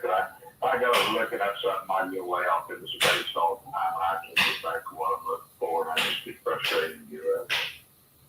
Got it. Is there anyone, do you have any like family or something that does have access to the emails so that I could just send it to them and then we could go over everything? Well, I'm alone. I don't have a wife or kids or nothing. I'm here by myself. Got a dog, but that dog don't get no good on either. Yeah, the dog's not helping us on the email, unfortunately. If you want to kind of like read it off to me and I'll comprehend what you're saying, if you want to give me something, we don't have to do it today. I mean, Yeah, it's just typically to get it signed, we would have to do it via email, just so that we have it all via DocuSign, and then it goes straight to the title company from there. So, yeah. is there? I like all we'd have to do is basically you could print it out from there, or we could figure out getting you a printed copy. But all we'd have to do is figure out an email for you, send it over to that email, and then just go over everything, and then we can get the process started today, so we can try to close it before the end of the year. Because if we wait for mail and the whole nine, it might take a week or two to get it back. You know what I mean? And then by then we're already into December. Yeah. I mean, if you're wanting to do it by the end of the year, we'll put a rush on it. That's one thing. I mean, to me, it puts me off a year to do something with the money so I can evade the taxes. If I'm going to invest it, I'm going to invest it in my house here. So I'm putting it back into real estate. That makes sense. Is there See, on my end of the deal, the reason why I need 80 is I have a 75 on my house. you know, I got a $25,000 head sitting at the end of it that's not the current interest. yeah. But I can't do it. I can't do an amortized. And the suit, my ex-wife took me to court last year because she thinks I'm jacking with her credit.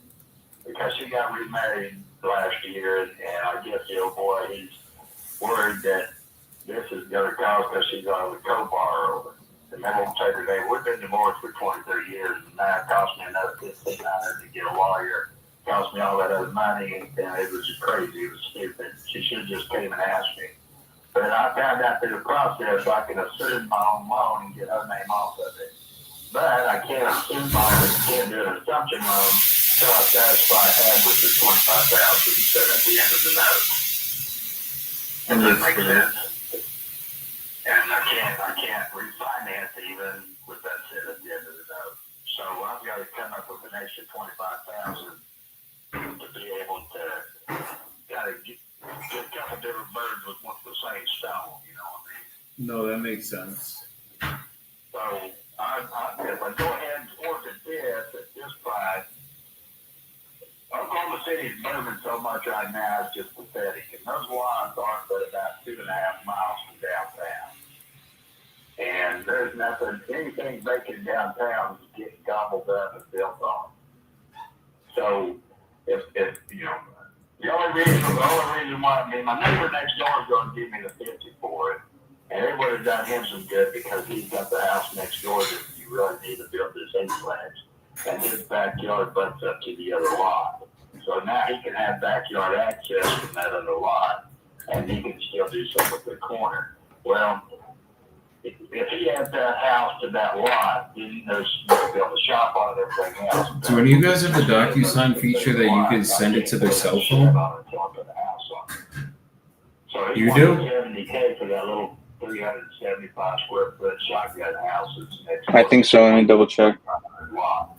If he loses that house, he can't rebuild on that lot because it's under the footage to rebuild on.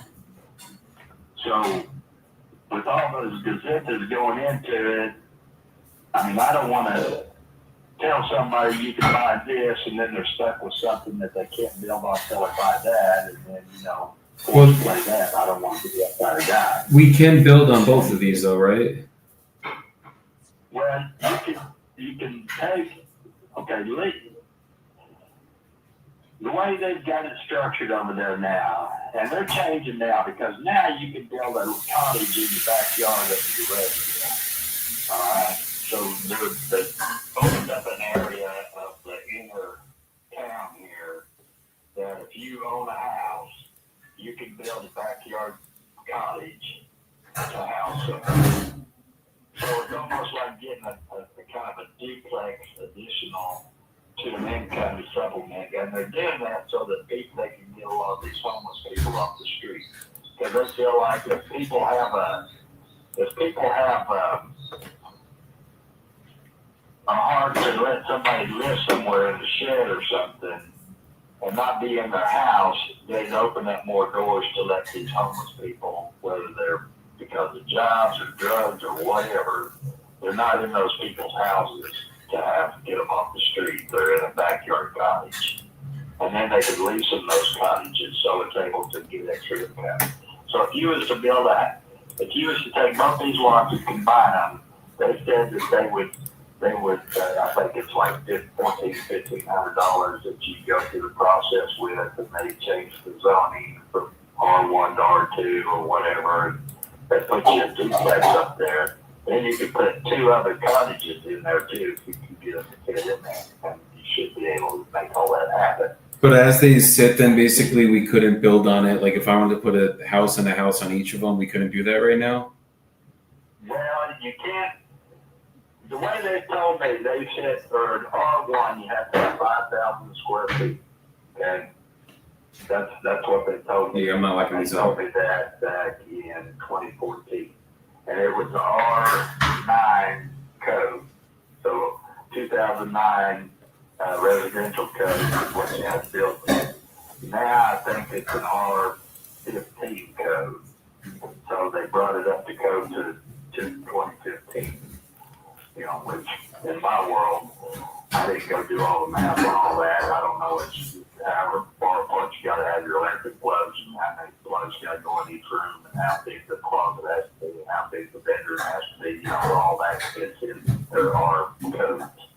Okay. So builders know all that language. I don't, but I do know that they have a separate one for tiny homes. Well, let me And right now, go check with the town, and then I'm gonna give you a call back either today or tomorrow, as long as I can get a hold of them. Let me just make that call real quick, Jay, and then we'll touch base shortly here on this to see if we can figure this out. Call code, building code, and talk with them, permit, talk with them, find out what all you can do with that, and then you get back. Like you're gonna find that they're good. They told me I wanted to put like a little residential storage, a walk-up storage, not a drive-through. So if this place across the street has got an neglects, they can have access to storage units across the street. They said, well, the storage units will be able to be put in there. If you was somebody pushing up and probably say, well, that's a great idea, you know, a walk-up storage unit, not a, drive home with that particular stuff. Because those are going in left and right everywhere around here. I think anybody's got an acre or half acre or something that put in storage units, they can get them there. So, call the building zoning and talk to them and find out all your ins and outs. And then if you can do it, well, I'd really like to do the 60, but the 56 will do it if we, go ahead and move on. But I'm going to have something in the mail. I'm not going to do the email thing. So I got you. Take a little bit, No, a little bit longer. worst case, I'll have someone come out and meet you in person, but I'll figure out if we can do it. If it's not buildable, or if I'd have to combine them, then I don't even think I could do the 56. If I could basically build on each of them, then I definitely can. So let me go check that out, and then I'll circle back with you, Jay. All right, not a problem. All right, my brother. You have a great rest of your day. You take care. All right, God bless. God bless. Bye-bye. Dude, my wife's making something and it smells so fucking good. Sheesh. Is it steak? Nah, chicken today. I told her we gotta chill out on the steak. We've been eating fucking 4 meals a day steak, like going crazy. You're gonna turn into a cow, bro. No, literally. A bull. Come on. Well, I mean, a bull's a cow, isn't it? Yeah, it is. It is. A male cow. Oh, God.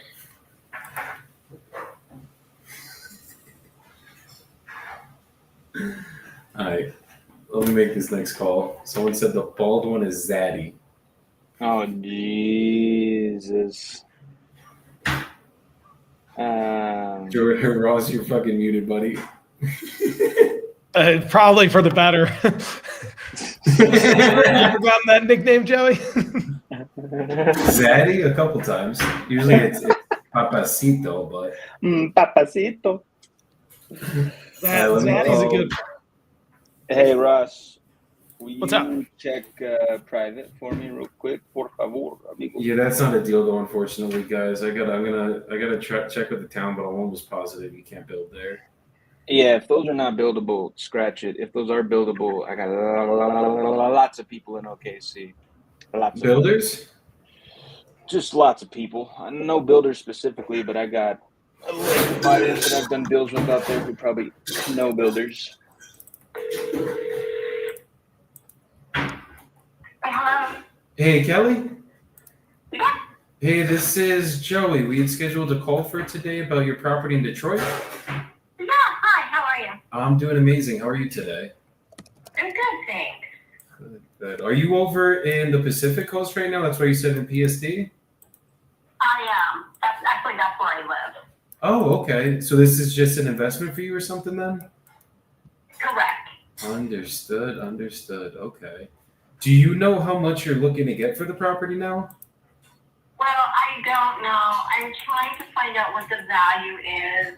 I have several properties in Detroit, and I'm just trying to decide what to do with them.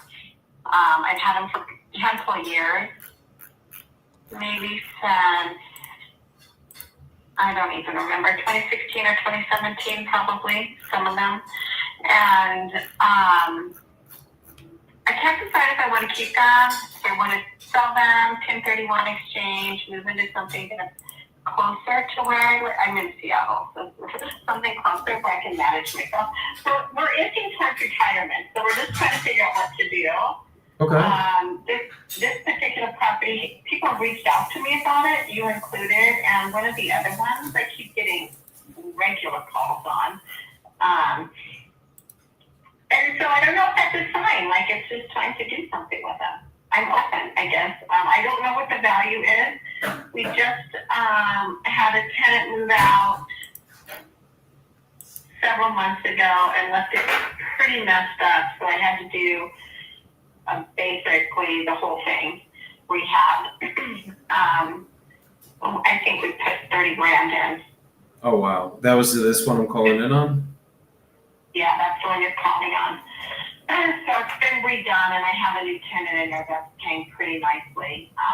It's like $1,200. So. Okay.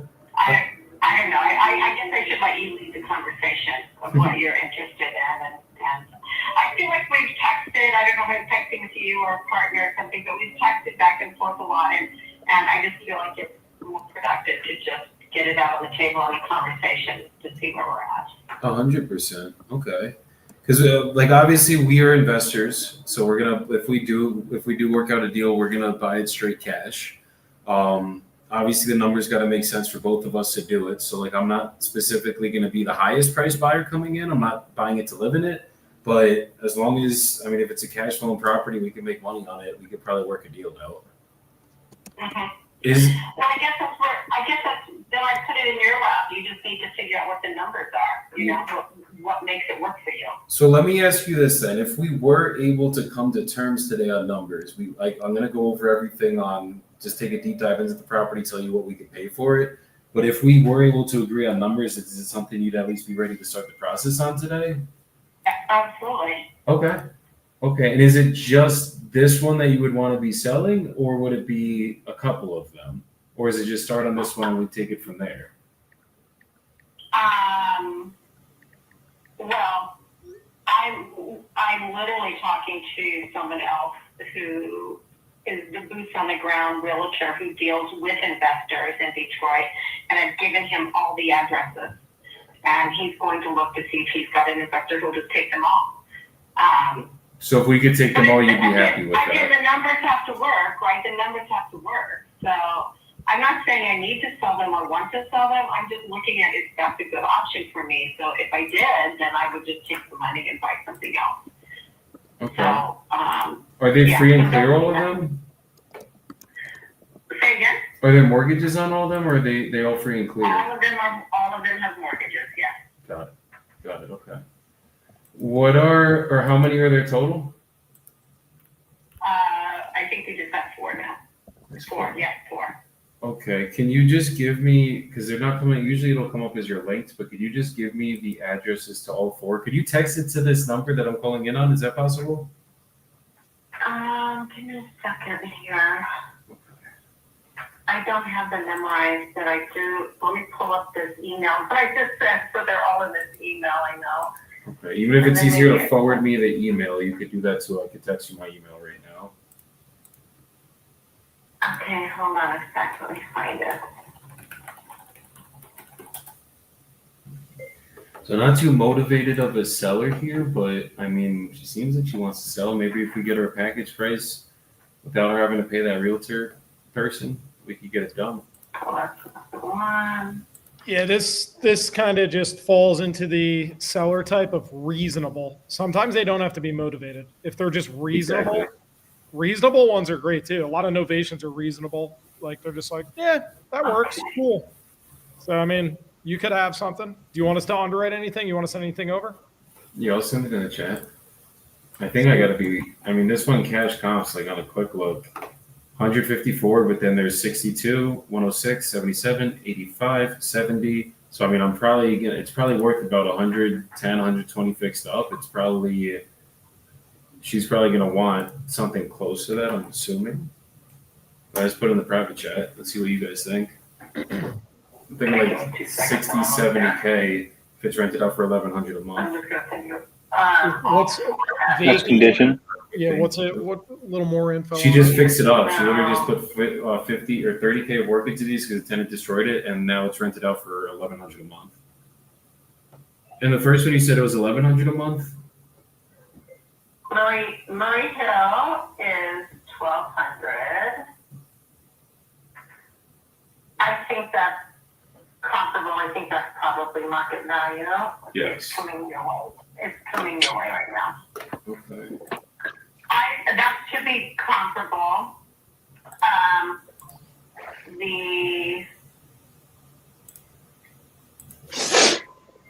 Let me know when you get that. Are you texting or emailing? I'm sorry. I emailed it to you. Okay. I got them. Yeah, okay, so Murray Hill is $1,200. I think that's comparable. That's probably fair market value. It might range up to $1,400, but we just wanted to get someone in there. I got you. 19793, I get a lot of attention on that property. I get $1,200 for that one. That tenant has been there for a long time and never wants to move.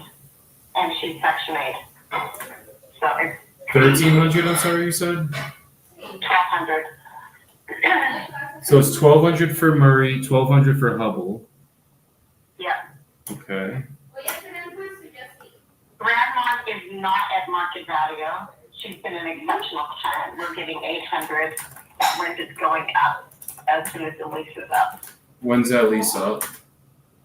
Um, And this one's Grandmont, I'm sorry, or Rosemont? it's Grandma. I think that lease is up. I don't know off the top of my head. Probably maybe February or March. Okay.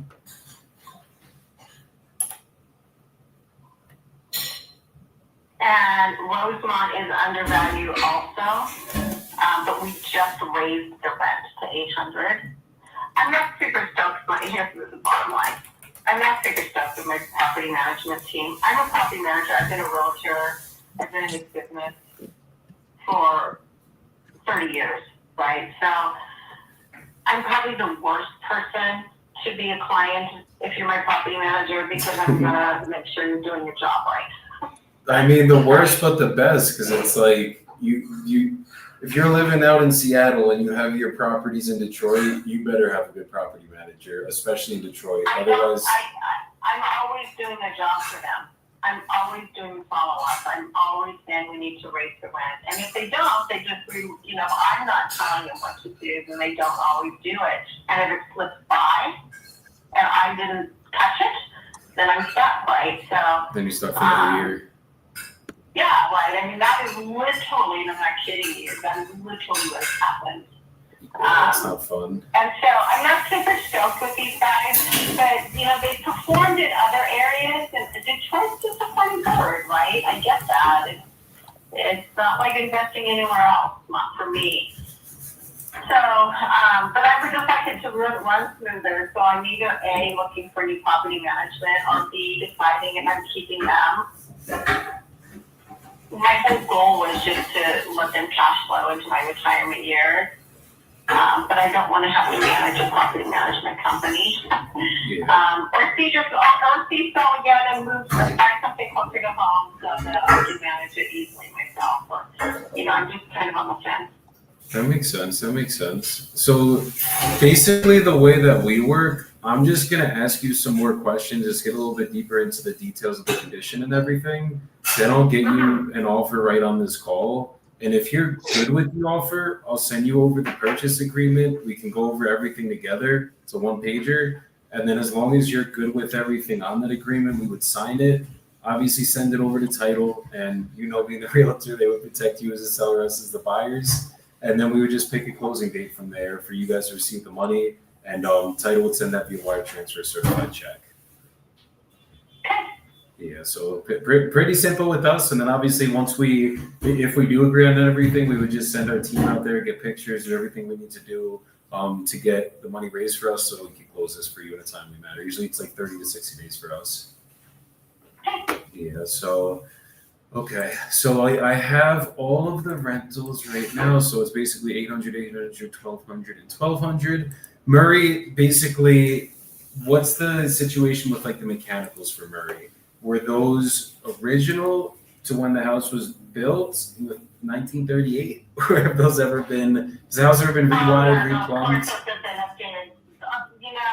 done, here's the thing, I can't tell you, I'm a little bit blurry on all the details. In my property management, I was supposed to have all those details of everything that we've done.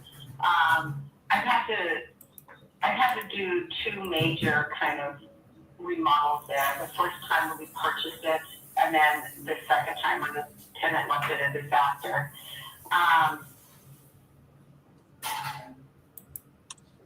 Okay. I can't tell you if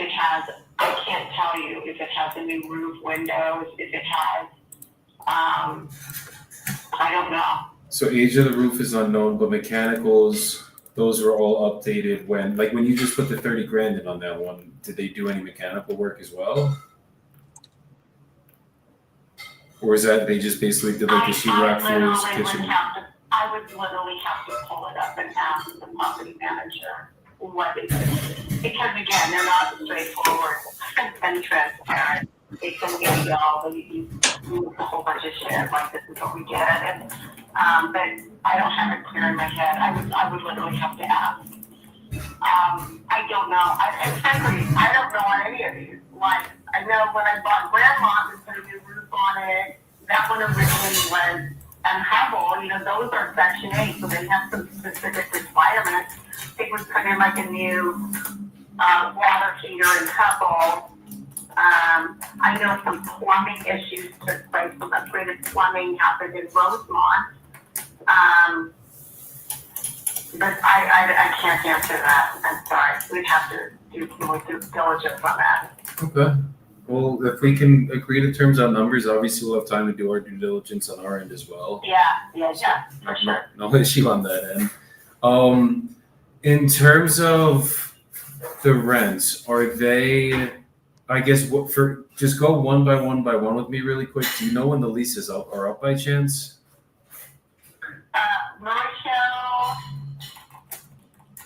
Murray Hill they just moved in a couple months ago, so that's probably 10 months left. Okay. 10 months left. Hubble, I think Hubble is. I think that I'm trying to remember. I think that we took that over. I bought it with the tenant in it, and she's never going to leave unless we make her. I think that's October. Okay. Now what about the 2800s? Grandma, I think Grandma and Rosemont are in spring. Okay. And then what's the last one? What's the last one again? I'm sorry, I have it, but I just have my notes up in a different place right now. Grandma and Rosemont. Rosemont. When do you know Rosemont when that one's up? I think that's in the spring too. Okay. Oh no, I take that back. They just raised that rent. So that's up to 800 now. Yeah, they just raised that rent probably again like 2 months ago. So it's probably up next October or September. Yeah. Okay. Okay, so we'd be buying these with the tenants all in there? No problem. Okay. And then in terms of time frame, typically we could do about 30 to 60 days. Is that a time frame that works for you? We could probably prefer to punt it to next year. Okay. That's easier for us, gives us enough time to raise our money and do what we gotta do. Yeah, I would probably prefer that. Not an issue, okay. That gives me time to figure out what we want to do too. Exactly. Figure out a place to put the money, find some new investments. I mean, I also wholesale, so maybe we can find you guys some investments too to put in somewhere closer to Seattle. I have a real estate community, and so one of my community lives right outside of Seattle, I think. I forget what town. But she's always finding good stuff out there. Right on. The only thing is the prices are, you're not going to get similar returns, but you're going to get less stress. Well, yeah, it's exactly. Well, that's why we went to Detroit. That's why we went there, right? It was a great returns are awesome. They absolutely are. But as they say in investing, the bigger the return, the bigger the stress. That's about right. And I'm usually chasing less stress nowadays, but I'm only 30, so we could handle another 10 years of some good stress right now. All right. Well, I strongly suggest it. It's a great game to be in, and do it now and then slide later. Absolutely. No, that's what it is. And then once I'm older, I'll get some triple net leases on some commercial stuff and just coast from there. Just probably make 5% of my money, but I'll be very glad with that because I don't have to deal with anything. Right, exactly. Passive income. Absolutely. That's the name of the game. Okay, and I guess is the only reason that you guys would be selling these is literally just because of the just them being in Detroit and you being in Seattle, or I guess what's the reason you're actually looking to sell these now? Other than time. Again, Yeah, I mean, again, I'm not sure I do, but I think mostly, like, if I had something that would just that make it like it was my money closer to home, I probably would be enticed to look at that. Okay. That makes sense. That makes sense. And are these the only investments you have in real estate, or just the ones in Detroit? Just that, right now, that's all I have in Detroit, and then I have another partnership where I have stuff in Montana. But I'm not interested in selling anything. Just Detroit. Gotcha. Okay.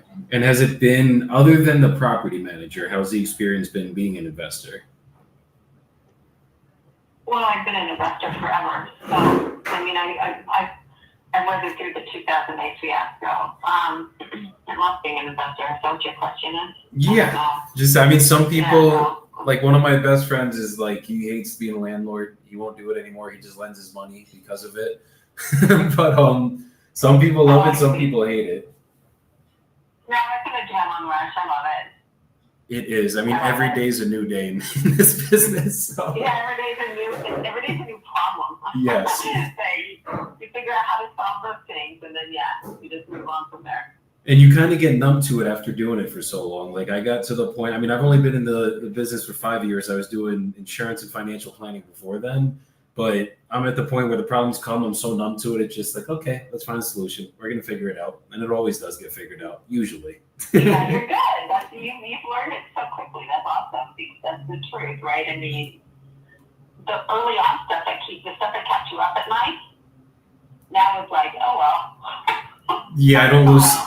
Most of the stuff we don't lose sleep from anymore. It's like different problems now that maybe take my sleep, but for the most part, we're a lot calmer. Higher level stuff, yeah.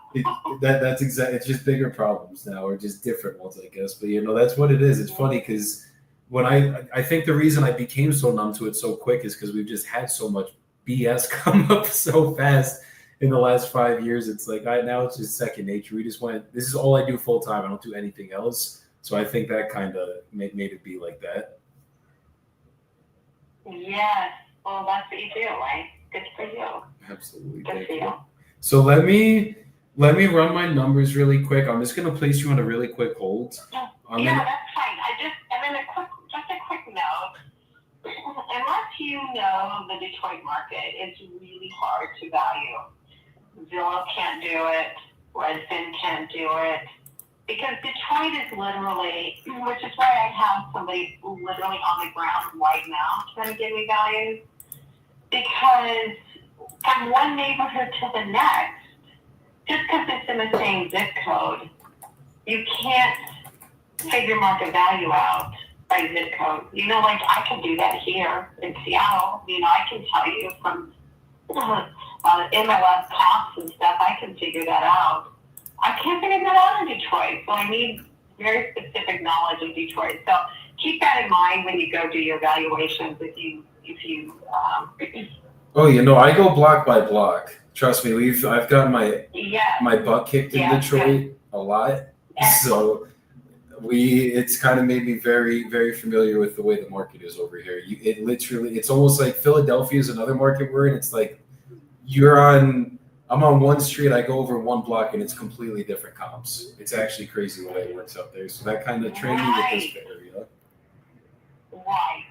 Perfect. Okay, great. Well, I'll just hang tight then. Yeah, I'll be right back with you. Just give me about a minute or two. I have my team right here behind me helping me comp these out as we've been speaking. Okay, great. Okay, 2 seconds. Okay. So you guys are basically saying essentially 50 to 60, 50 to 60, 65 to 75, so basically 50 to 60 a property all the way around the board.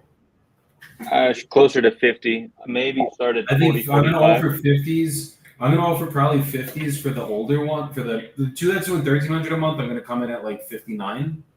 The ones that are doing $800 a month, I'm going to come in like 49 to 50.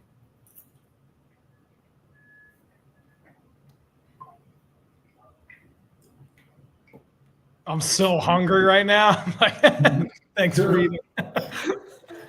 This is what happens when you got your wife working right next to you. Beautiful thing. What you make? Yo, I'm gonna just throw this out there. Cielo, best cook in Colombia. best food I ate while I was out there was the meals that she prepared I for mean, us. she Yeah, that looks packed it fire, bro. out Yeah. today, bro. Like so much chicken, so much rice. Golly, she put her foot in that, brother.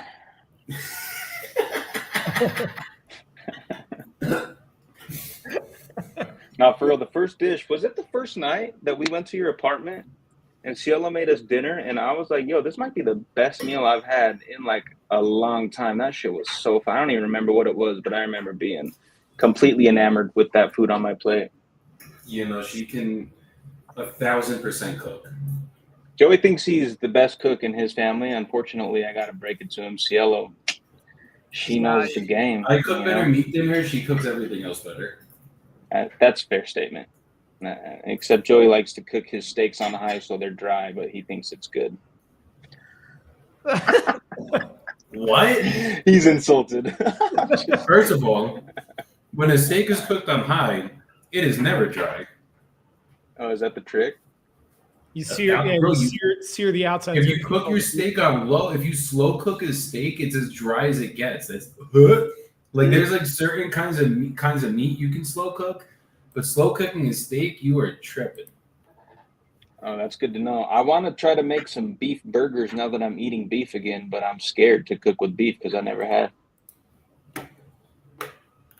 I gotta come with her some comps too.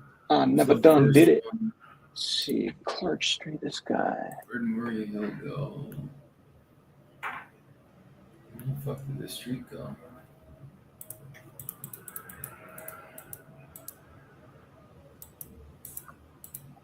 Oh, give me a second.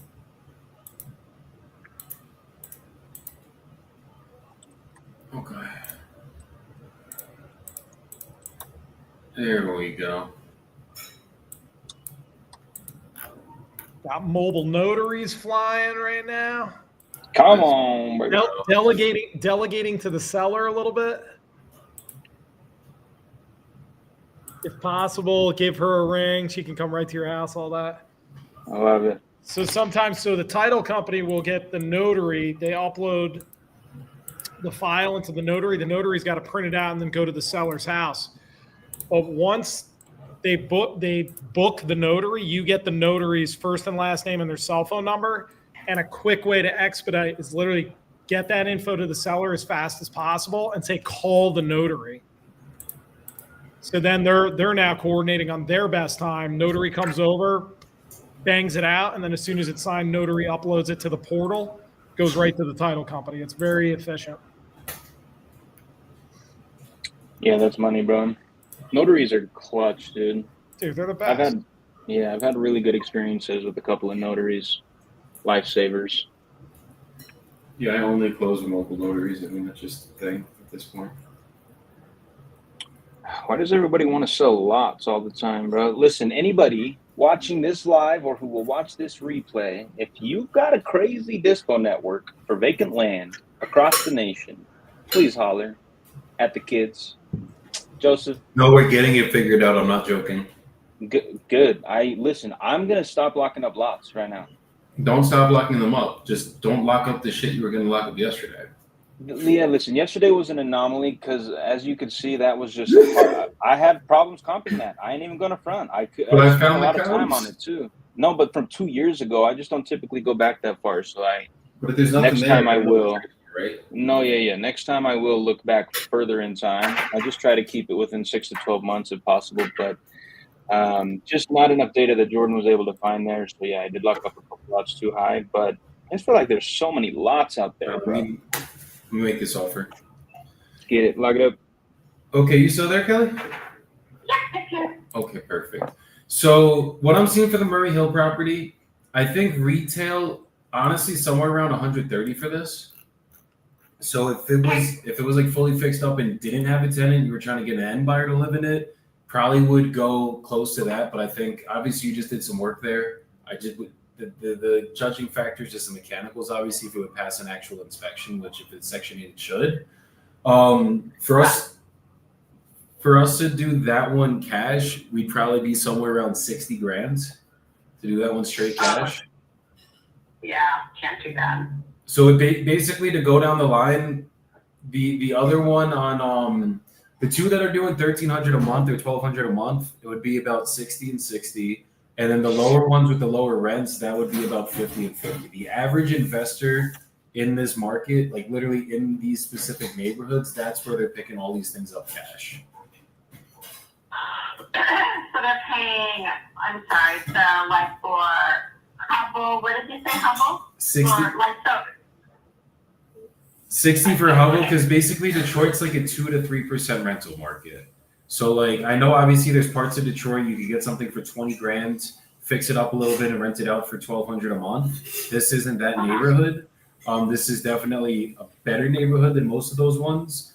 But just because the retail's around the 130, I think Murray Hill and Hubble, those are like the two nicest out of the bunch. And then the other two being rented out for 800 a month. It's just there's no anything above 50 grand in a market like this. No investor is going to pick it up too much higher than 50 grand. And basically, there's no commissions with us. Obviously, it's as is. right. But that's just where we'd have to be. Okay, no, I understand. So yeah, my mortgage on Murray Hill is higher than that, so I can't. Yeah, so Murray Hill, that's off the table. How high is that mortgage, if you don't mind me asking? I think it's around 90 grand. Oh, okay. Did you like refinance it to do some of the work then? I'm guessing. I did. When I bought it, we just paid cash, and then I refinanced it after we fixed it. Got you. Because yeah, I could see that. I mean, if it's fully fixed up cash loan, it probably would appraise that high. It's just obviously if the investor's going to buy it, we would need it at a better deal. So, but you think so that doesn't? Excuse me. That is somewhat encouraging. That perhaps if I just sold it outright on the market, maybe it's around that price range of 130.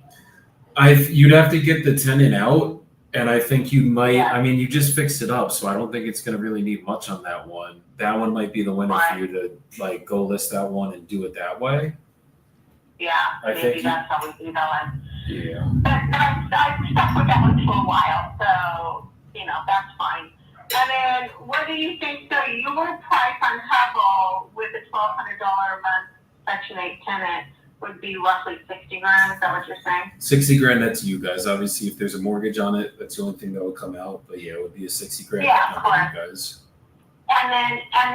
And because that's just like, it sounds like you're more familiar than in the neighborhood than I am.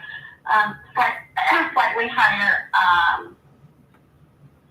quality neighborhood. Yes. What do you think the retail value of that one is? Market value. I mean, not to an investor. That one, let me pull it up one more time because I have it in my notes. Hold on one second. Dude, it just freaking thundered so loud right there. That's what you get for bragging about how awesome it's out, how awesome the weather was before. Well, let me just pull up Hubble one more time. I'm sorry. No problem. Joey. What's good? These could be novations if she gets the tenant out. The thing is the tenants are on long leases. She'd have to buy them out of the lease. Then you going creative then? I'm thinking straight cash for these. I just think the other one's just not a fit at all. Like it's just like there's 90K mortgage. I don't think there's even a novation. It's worth about 130, but I don't think it's gonna sell for 130 right now. It might. I think when you said the 130, I think you kind of shot yourself in the foot a little bit there because like I saw one that just sold for 107. That was really similar. And then her being a realtor, she's thinking retail. How high can I get this? The one on Hubble, honestly, is probably worth around 90 to 100 because there's one that just sold for 128 that was gigantic.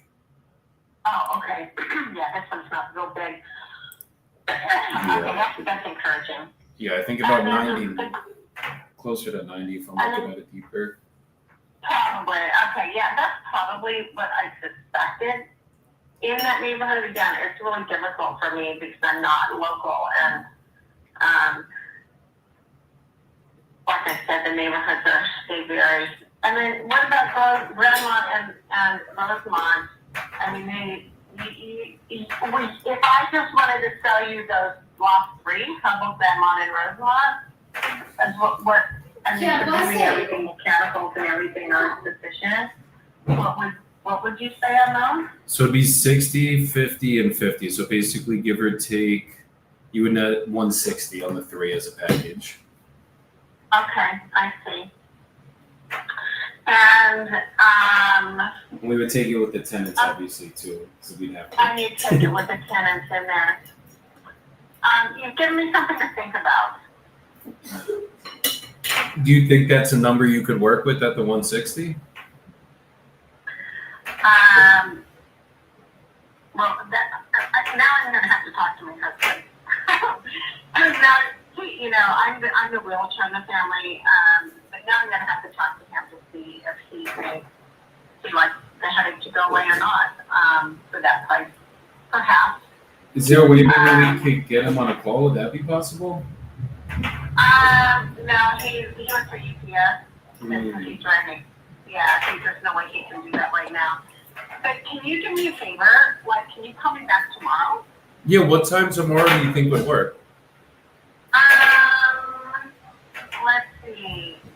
Tomorrow is November 18th. Oh, I have to deal with my property manager there in the morning. And I have some stuff. I have a 12 o'clock my time appointment. So maybe can we do it? Can you call me maybe tomorrow around 10 a.m. my time? So that would be Eastern, so that would be 1 p.m., right? Are you East Coast time? Yeah, I'm on East Coast time. Well, yeah, so that would be 3 hours. Does that make you 1 o'clock? Let me just pull up the calendar. Yeah, tomorrow one's actually perfect. Wide open. Okay. Yeah, I'd like to continue this conversation. Let's do it. Hopefully, All right. you talk to him. He's good with it, and we could work this out together. Okay, Joey. Let's see what we can put together. This might be something.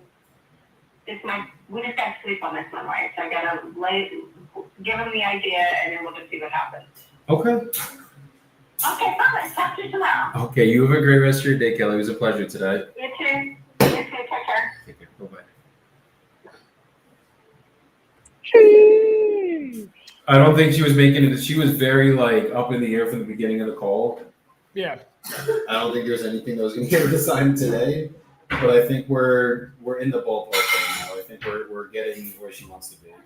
Trending in the right direction. Her husband's probably going to be the bottleneck, and it sounds like she is going to try to sell him on this. That's what it sounds like. Yo, yeah, that was well done. What's up with these Detroit sellers looking to sell like 3 to 5 properties at a time? I literally have a guy right now who I'm working on 3 properties in Detroit with as well. Headaches, massive headaches. Bad investments. They need a savior. The area. Yeah. Mm. Yeah, Detroit's pretty rough. People watch they watch videos on the Burr method. They see the Section 8 rental things, and they're like, "Oh, this sounds fucking good. This will be easy. The government pays. I don't have to deal with any headaches." And they forget what Section 8 tenants come with. Yeah. Until the cops are there every other night, and then the firefighters are there because the place is now on fire. So yeah, which is crazy because I like to think that Section 8 tenants aren't going to destroy the place because then they're going to lose their Section 8 funding. But depends. I don't know. Maybe some people like to be homeless or sleep in shelters. Who knows?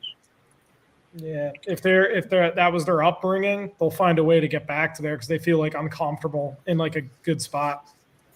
Yeah, for sure. For sure, reverting to the mean. Yo, tell me why my AI just made a whole ass offer. That's too high. I don't agree with the offer, dude. Give me 2 seconds. We go wash the hands. What was it on chat, Chat GPT or what? No, the AI in my CRM that has conversations with my sellers. Guy's like, I want 119, and the bot responded with a whole paragraph and then said, would you be open to a preliminary offer in the range of 100 to 110? What? No, that's too high. That's too high. I need to be Well, like they're 80. probably just like It sounds it sounded good. Like if you hear just those numbers, like the gap, but if you don't analyze the deal, no, you should Right. definitely just put in training. You are to never make an offer. You are to book appointments and you are to get them on the phone with the closers as fast as possible. Check this one out for me real quick, because maybe it did some underwriting and I don't know. But I don't know. I don't think it's good. I think we need to be.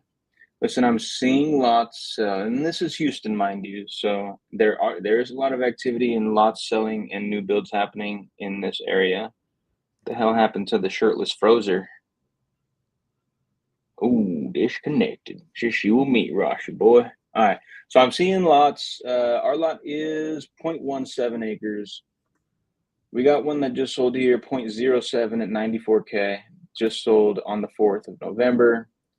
There's 0.35 that sold at 155. Realistically, anything above like 0.25 is selling closer to 140, 150.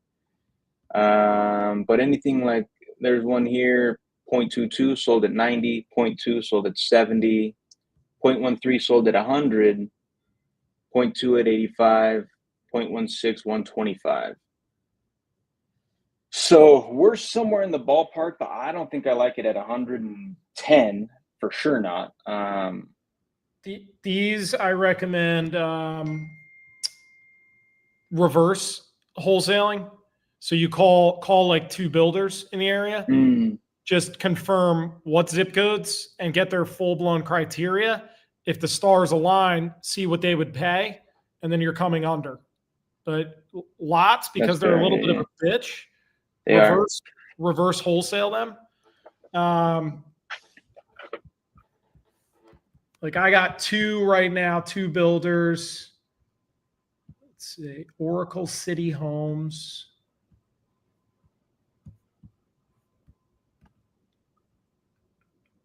Small home builder. If you throw this into chat, this is one. That's one builder right in the area. I just don't have any of their info, but I do have their names. Okay. And then that was this crazy. one. This one's like a crazy big builder. The whole power just shut off. Yeah, it was wild. Did it just start storming crazy out there? Ross, thank you for those. Do you guys remember how we started the live? Yeah. Those are.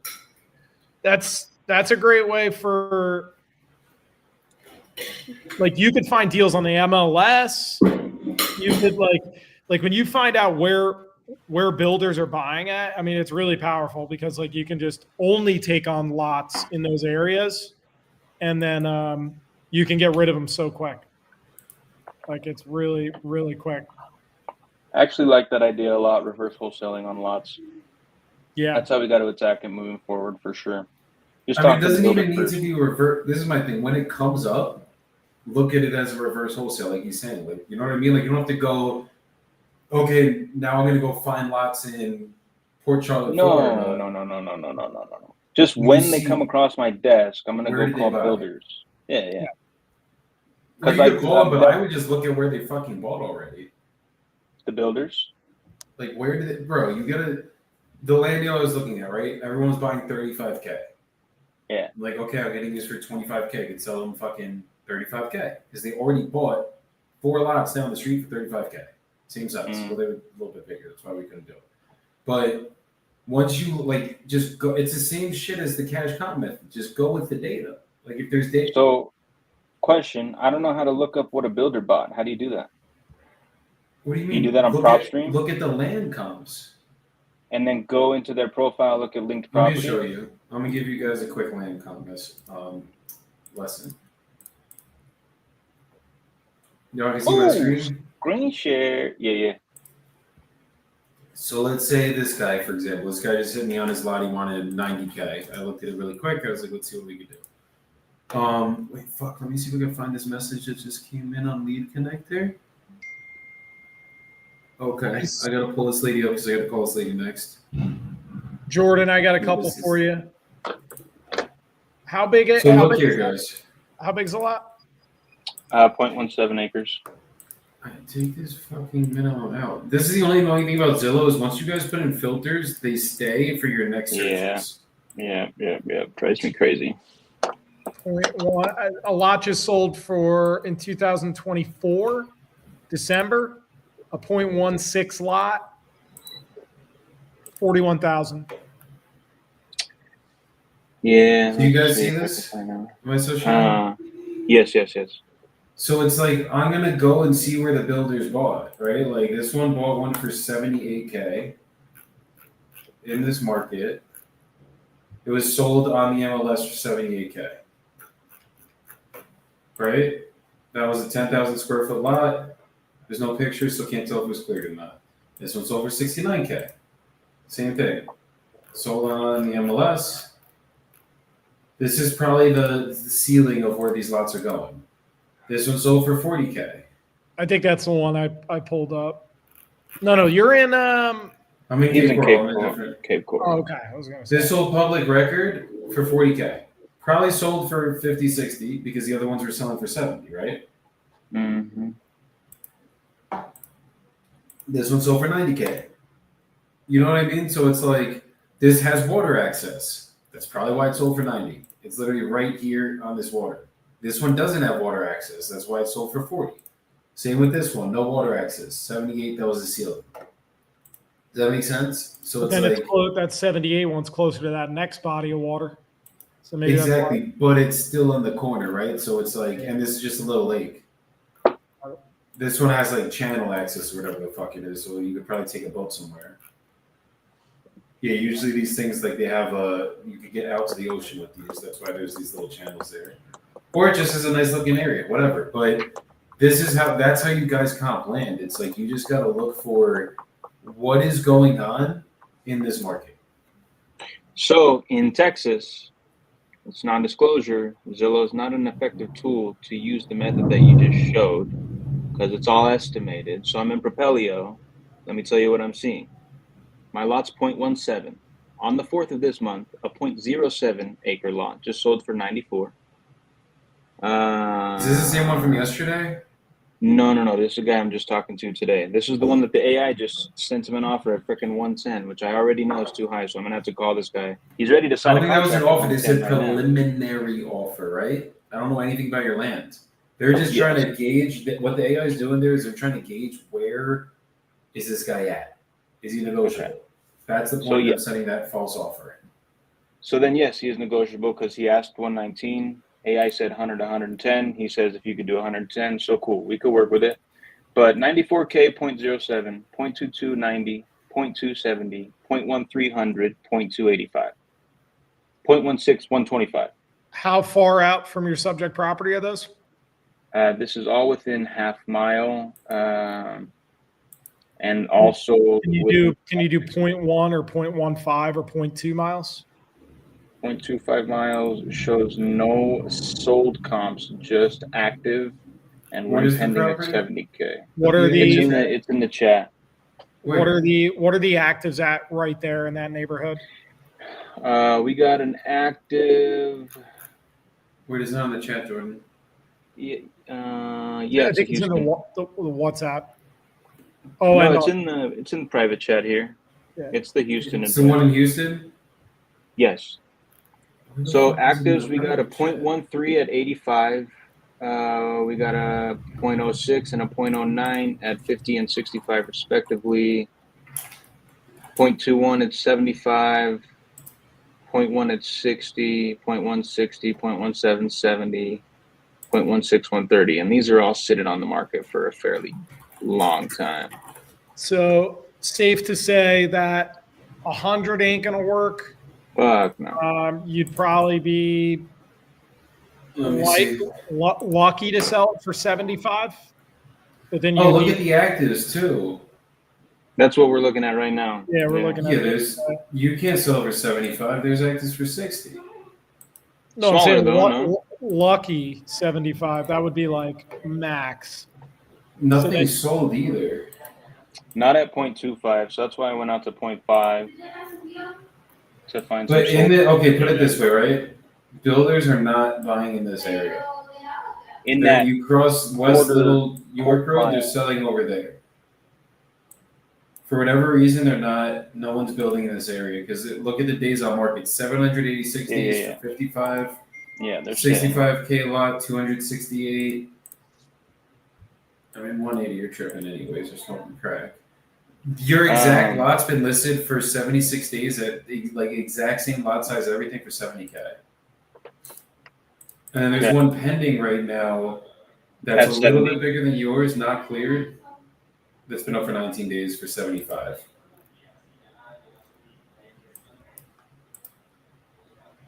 So going out a half mile to get sold comp data, and I'm looking south. I'm looking within both major roads, not crossing. What's this? 119. That's bigger. This one's 140. That's a lot bigger. Dude, this guy is ready to sign. This one sold at 90. Bigger. Oh, yeah. All right. Oh, this is going to be fun. I'm going to get this one on the live. This guy's going to tell me to eat shit. He's like, send the DocuSign. Got his email and everything. He's ready to lock it up at 110. Thanks, AI. I'm saying, Jesus Christ. Way to high anchor the seller. Golly. Yeah. Yeah. Check out the situation. I mean, why is he even crunch?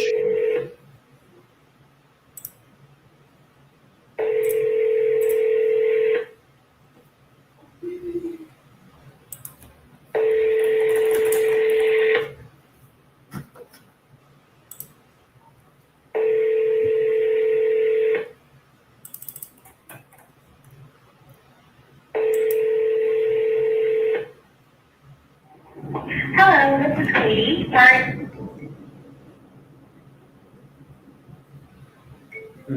Double tap. Hello, this is Katie. Come on, Katie. What's good, lady? Ay, güey, puta. Yeah, I think you lock it up for start at 40 to offer him 50, and I think you probably can fucking sell it for 60. If I'm being honest. This guy's gonna lose his mind. Let's do it.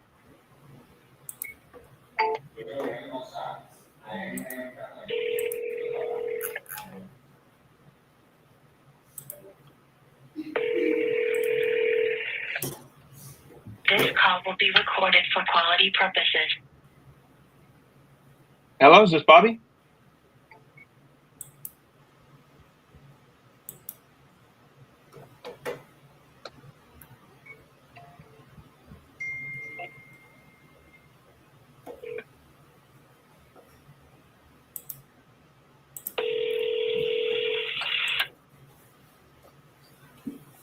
This call will be recorded for quality purposes.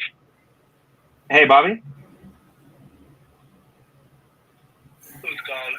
Hey, Bobby. This is Jordan. How's it going, sir? Just reaching out to you about the lot out there in Houston. Okay. Yes, sir. Yes, sir. So you've been speaking with my team just a couple minutes ago. Was speaking with my assistant, wanted to get on the phone. I've been doing some research in the area, and I just wanted to get you on the line and discuss what price I actually think we can get this done for you at. You have some time? You there? I'm gonna make sure who you are. You with the one that just making up a contract? That's you? Yes, sir. That is us. Okay.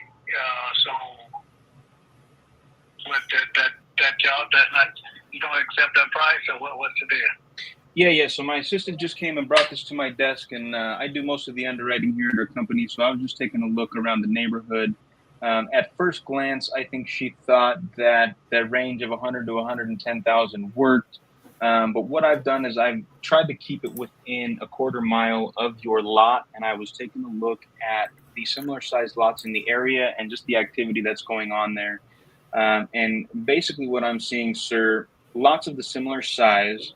There's quite a few that are active on the market right now, and none of them are above 100,000 that are around 0.17 acres on this. We have one, for example, that is about the exact same size at 85,000, been sitting on the market for a little over a month. We have one that is 0.21 acres, just right up the street. That's at $75,000 sale price. It's been sitting on the market for almost 80 days. So this is just kind of the data I'm seeing. And if I come and offer you 110,000 cash, there's not going to be much room for me to make this a good investment on the back end. Just to shoot you straight, Bobby, and to waste no more of your time, if I take this lot down from you cash, I'm very interested in doing so, but I am going to need to be around the $40,000 to $45,000 range cash on this. Okay, well, you got to get one of them other lots. Okay, I mean, but you see, that's an option. So if I could go and buy one of these other lots for $50,000, why does it make sense to pay you $110,000 for yours? Location. What's good about the location? Because as far as I can see in this quarter mile, nothing's selling. None of these lots are moving. Mine's a great location. Okay, so what makes your lot worth $50,000 more than the other lots of similar size that are not selling on the market right now? Well, that's your opinion. I hear it say. I know and hear it different. I mean, I don't comp properties on opinion, sir. I look at the market data. Nobody's opinion, not yours, not mine, matters as far as how much a property is worth. All we can do is look at the data on the market. I can look at what is selling, what has sold, and what is pending. And there is also one pending lot of similar size right now, just right down the street from you, that is pending at 70,000. So that's telling me what I could likely do with this lot with my financial partners is sell this to them around 70,000.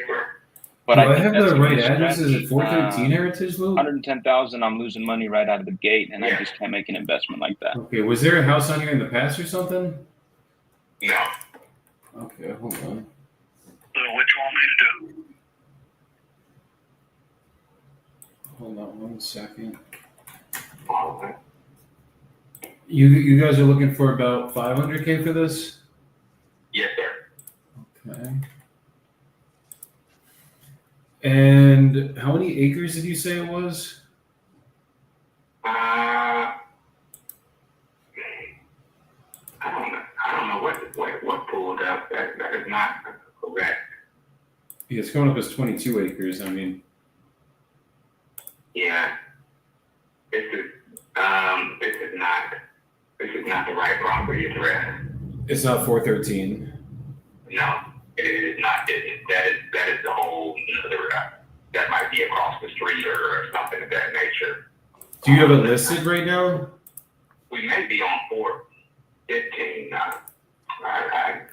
Now that I thought it was 413, but that property that 2.3 is not. That's not our property. Let me see if it comes on this one. No, that's coming up as a single family as well. Hold on. It's not listed with the realtor, right? Because I do see land for sale for about 500K. No.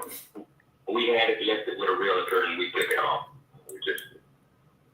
It was listed for about a year and we never got back to it. But that's not the right property. Now that I pulled that up, we are for something. It was just not 413. I thought it was because when I pulled it up. Let me see if I could find it. I'm not sure what's going on here. Okay, it is 435. Aaron and Kimberly? Okay, 435. Yes, sir. Man, my apologies. You're good.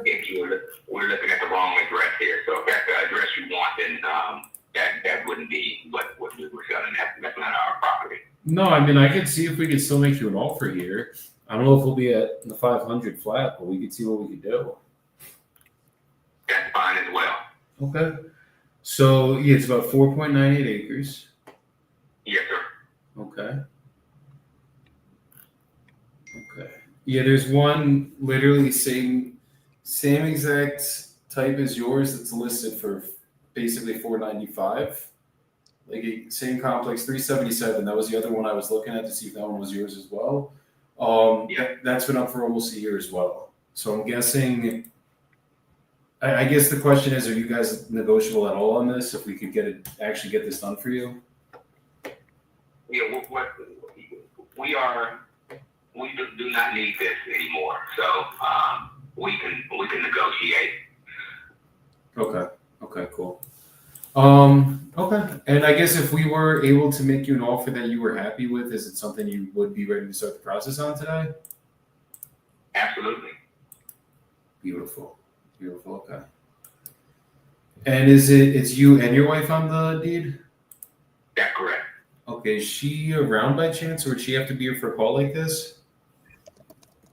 She wouldn't need to. I can make these decisions. However, if it was necessary for her to be on the call, we already kind of know what we want to do. So she is at work right now. But if you wanted to get back a little later, say around 6 o'clock today, our time, Central Standard, that will be fine. However, I can negotiate as well for her on her behalf. So you and her have already spoke about bottom line, essentially? Absolutely. Got it. Okay. Okay. Cool. So basically, I mean, she's just gonna have to sign off on it. So worst case, if we do come to terms on numbers right now, we would just basically, I'd send it to you. You give her a quick call, be like, "Hey, we're good to sign. Just sign this." We'll go over everything with you guys, and then we can get And the price. I can get her on the call if it needs to. She's just at work. She's a physical therapist, and Oh yeah, she's got her own practice, so she does a lot I love it. of a lot of people doing things. So I hear you.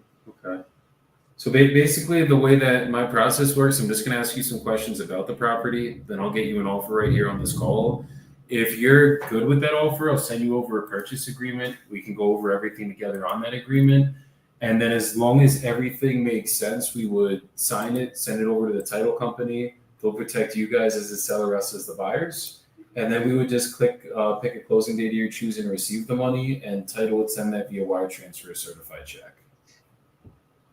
okay, Yes, sir. That all sounds good? it does. Okay. So on the land, is it cleared or uncleared land? Let me pull up the pictures just so I have this up in front of me too. Yeah, it's clear. It's just got the grass on it. There's a gentleman we pay that goes to the community and gets the bay nails off of it, and we pay him a fee. He just keeps on doing that and keeps it cut. So Okay. Love it. And is it gonna be, do you have to put a septic system here, or is there a public sewer? no, there's public. This is a public area. It's actually a gated equestrian community. So every lot has taps available to it. So it's functioning as a community where people will be living there. So it'll be public water, public sewer there. But yes, sir. You don't need to bring in anything else. Are the hookups already there and everything? Well, taps are available. I'm not sure if the hookups are there, but there are taps available. Okay. Okay. And is there any environmental issues with the land? Has there ever been any tests done on it? No. There's no test, but everything should be buildable and good to go? Yeah. Okay. And this is just meant to put a single family house on, essentially, correct? Yes, sir. Okay.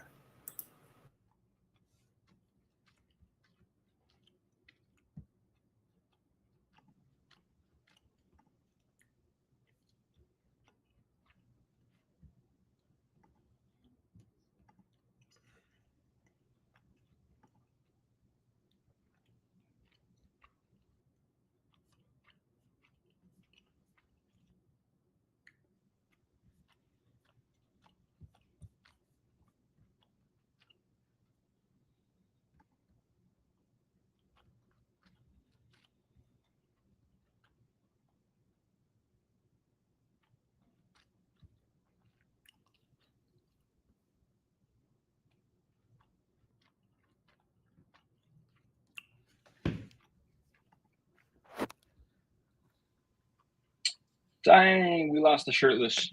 Yo. So what's going on in Texas? So he tells, it was a decent conversation. I basically just told him, listen, why would I pay $100 for yours when there's 2 listed right down the street, exact same size, for $75 and $80? Like, tell me why that makes sense. He couldn't. But then he says, I have this other lot on Cone Street. It's literally like same neighborhood, right down the street, within a quarter mile. And when I pulled that one up, I got a whole bunch of different comps that didn't come up on the first lot. That's weird. Not sure why that is, but I told him I wanted to look at this data. What were you using a comp? Propelio is what I always use in Texas because everything else is bonkers. But most of these have already been built on, but I do see one here, 0.13, that's sold in October at $80K. So let me see pendings. Hold on. And it's in 77. His is in 77091.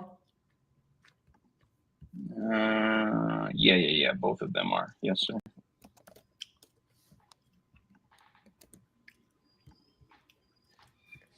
And his is 0.17, you said? So he has one at 0.17 and then one that is 0.06. He wants $62K for the 0.06. Says he just sold one across the street at $72K. Same size. What is points? Can you even build on that? 0.06? I don't know. I don't even know if I've dealt with a lot that small. This house got built on a 0.09. This one got built on a 0.09 just this year. Pending at 228. Yeah. Look at this one right here. This one built 2025, 0.06 acre lot. That property is pending at $260K right now. Okay, so 0.06 lot is 2,613 square feet. So I'm going to do lots that are 2,000 to 3,000 square feet. Wait, hold on. No, Cone Street is bigger. Dude, these comping software's got to figure it the fuck out, dude. Straight up. Property details say it's 6,000 square feet, 0.14 acres.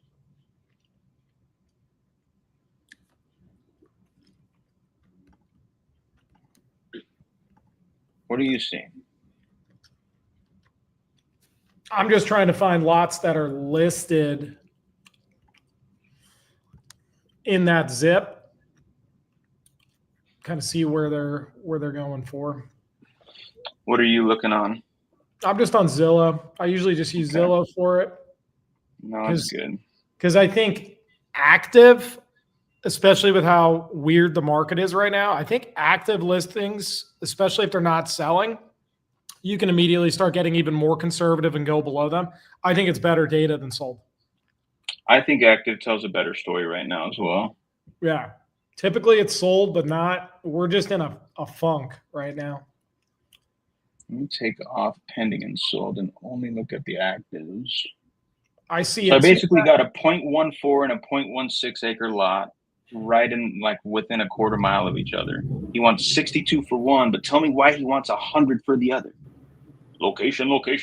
He says, like, sir, what? They're in the same place. Sir, the location sucks ass. I asked him straight up. I was like, what's so good about the location that makes your lot worth more than these other lots that aren't selling? He goes, well, it's just your opinion. I said, what? There's no opinions here. I'm looking at the data, sir. With that guy, I would have just told him, like, dude, it's your neighbors. Like, it's like the people right next door to you that are in the same location. This one is listed. This one's listed. Sorry, there's a crazy storm going on by me right now. My power just shut off. Check that. Yeah. All That's good. That's good data. Good data right there. So you're trying to get to the south, so that don't happen so much, huh? Exactly. That doesn't happen here. It's just, Huddle is a pretty good area in that you're not going to be in any, like, conditional seasoned weather where like tornadoes or hurricanes or anything, like you're far enough away from hurricanes and tornadoes. That's not a tornado alley. So there's not the 100-year floodplain around that area has not ever been tested. So it is that is an excellent area. My wife and I to answer your question, we're going to build our forever home there. However, my parents just began to get older, and we had to make some different moves because of that. And then her mother came out to stay with us. She's from Las Vegas. So we got quite a bit of people in our house now, just taking care of them, so we don't have to put them in a home or anything like that. So life just took a turn on us, and we had to make the best decision. So now we're just not holding on to that property. Understood. Eventually we will pass it to our kids if we don't see ourselves using it anytime soon. So that would just be property that would get passed down to my kids, and I have 5 kids, so it wouldn't be a bad thing to hold on to it. But we're not looking to do anything in the immediate future, or we don't necessarily see anything in the long run, with the exception of maybe one day putting something on there when everybody leaves the house, because our house here is way too big. But that would be what we would want to do with it if we ever did something other than giving it and passing it down. So That right makes now sense. it's just sitting. Yeah, but it's a beautiful area. Like I said, that property itself, it sits at the crest of the community as far as, so if you get a two-story house on there, man, you're going to be able to see a nice distance. So beautiful. It's a beautiful property. That's why we got it. But No, it looks gorgeous. So you guys got we had to make a change of direction. definitely. So you guys have the parents living in the house with you. We had that with my grandma to prevent her from going into a home, and I know how crazy that could get very quickly. Yeah, and just with the kids, it takes a village to raise all the children, but there's a lot of human beings and personalities in one establishment right now. So, but we're making it, we're prayed up, so it's working. Good. And where are you guys located at? We are in Crystal Falls. I'm not sure if you know where that area is. It's right by a golf course. But we're in Crystal Falls, the islands at Crystal Falls. Oh, hell yeah. Okay, that doesn't sound too bad. It's in Leander. So we're about 45 to 30 minutes, depending on traffic, away from Cutup. Got it. Okay. So you guys are going to build your forever home here. Obviously, what's going on with your parents happened, and now it's just making more sense to just sell it than obviously build there, because it's just going to be you got to have everybody in one house. You can't build a house while you're doing that.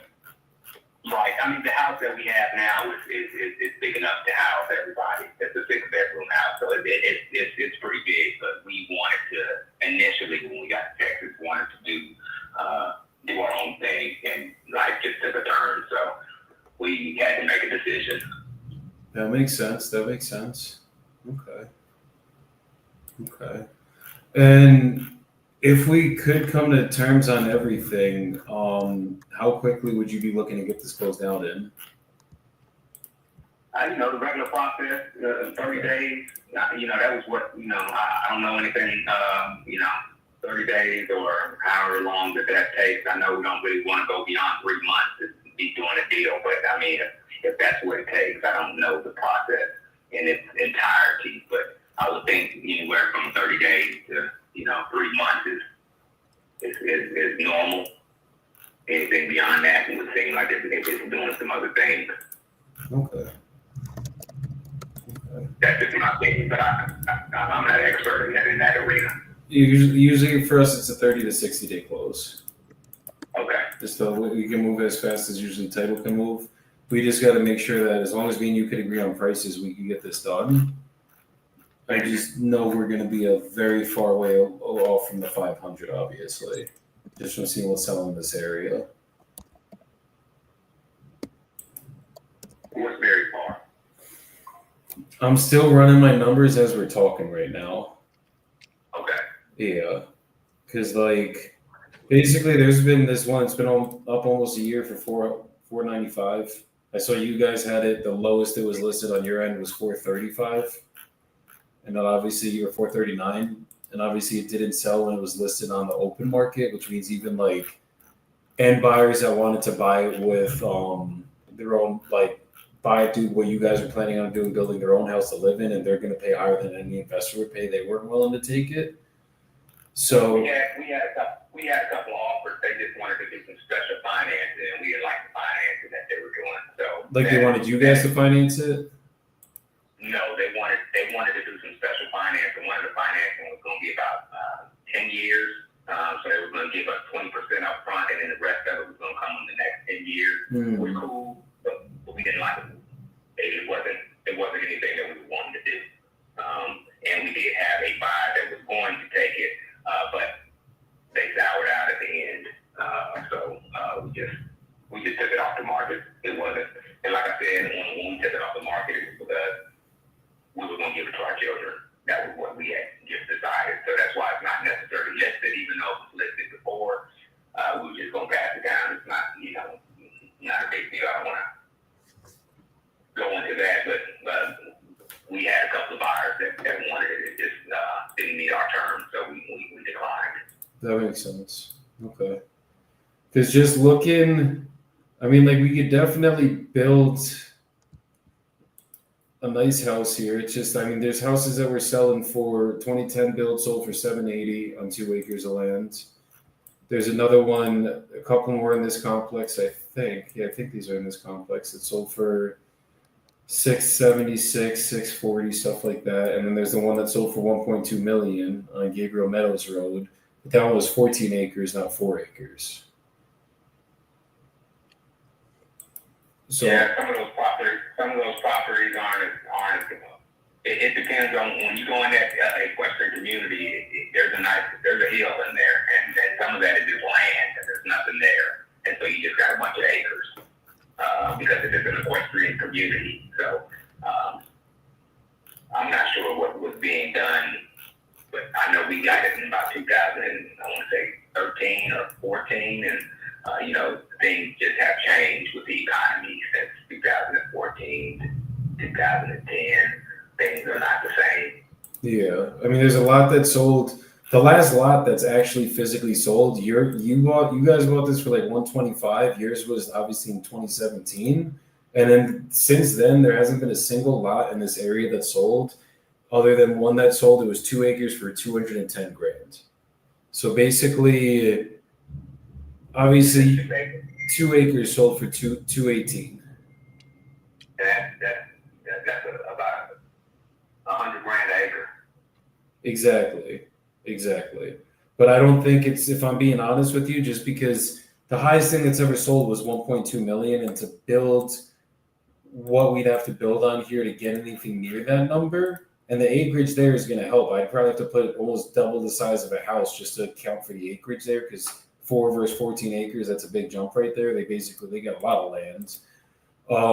We probably almost have to put like a 4,000 square foot house up, and to do that, it's probably going to cost me like 700 grand, maybe even 800 grand, depending on how the finishes we put in, how nice we really want to go for that big of a house. Like we'd be putting up a mansion here.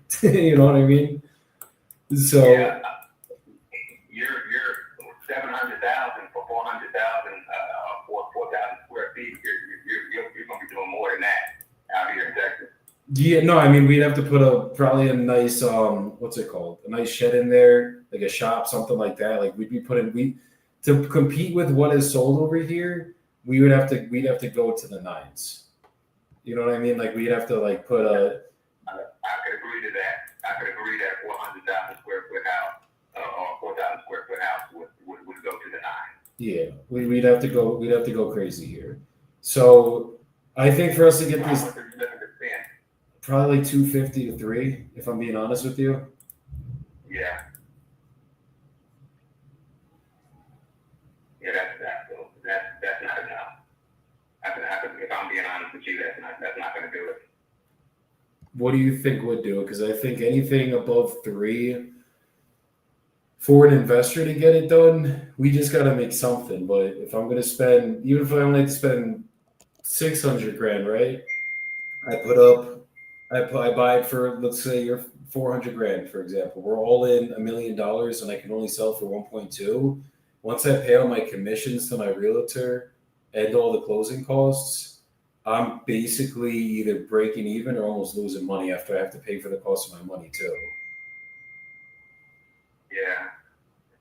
Yeah. So, I mean, how close do you think, let's say we could get around that 3 number, how close do you think you could be to that? I'd rather be closer to 4 than 3. We've already turned down offers to 3, so I'm not going to go have that conversation. One of our offers at the lower end was 350, and we said no. So I know now that 350 is not going to do it. The reason why is that it was at 540, and we were kind of just coming down off the 500. I was trying to give it 100,000 acre. So I'm still on, around 4.9, but I understand that there's going to be closing costs and we want to keep that in the package. And so I can go 430. If I'm being honest, I can go 430 in closing. Yeah, I mean, when you guys had a 439 with the agent, you were gonna net less than the 430. You know what I mean? But it's just even 400. I just know we couldn't do. I want to get this done for you guys. It just I can't lose money on it either. Like it got to make sense for both of us, and it's just I think the best option for you might be either relist it or go with someone like me and just basically we cover commissions, we cover closing costs. I mean, there wouldn't be commissions with us, but we get you a net number, and it would have to be something in the 3s. I don't even know if that's worth talking over there. I'm be honest with you. I get it. I don't know if I can have that conversation with it in the 3s after what we've been through. So No, I feel like if you get to the point where you are willing to take something in that range, just keep my number. I'm here to get this done for you guys. The one thing I don't want to do is be like, yeah, no, I could be at 400K, and then I just hold you up under contract and we can't actually close. Understand? Yeah. Just want to make sure, if we're gonna do it, I got to get it done for you. I'm not trying to just tell you something to make you happy today, and then we have to come change the price. I just know at 300, maybe 320, that'd probably be my max. But it's just it gotta make sense for us to build on here and turn some form of a profit. I don't gotta get rich here, trust me, but we gotta make something. Yep. Well, I'm sure that's not gonna happen. So I do appreciate you calling and reaching out and speaking to me. Absolutely, brother. And look, if anything changes, let me know. If you guys need any help real estate wise, I'm here to help. But I appreciate your time today, brother. Okay. Well, thank you. Appreciate it. Thank you. You take care.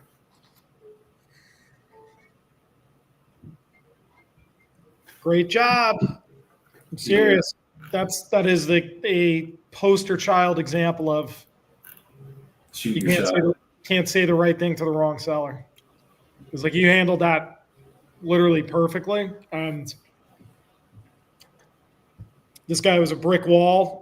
It's going to take a while for him to come to that realization. He's likely going to find out the hard way. He's going to get lost. He said 430 when it was listed at 439. I'm like, brother, come on now. He's lower than 430. I know that much. The second I saw 439, I'm like, you're just playing games with me right now. Right.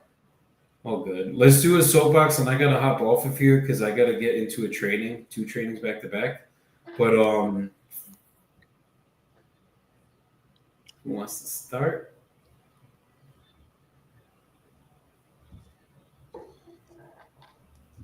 Soapbox.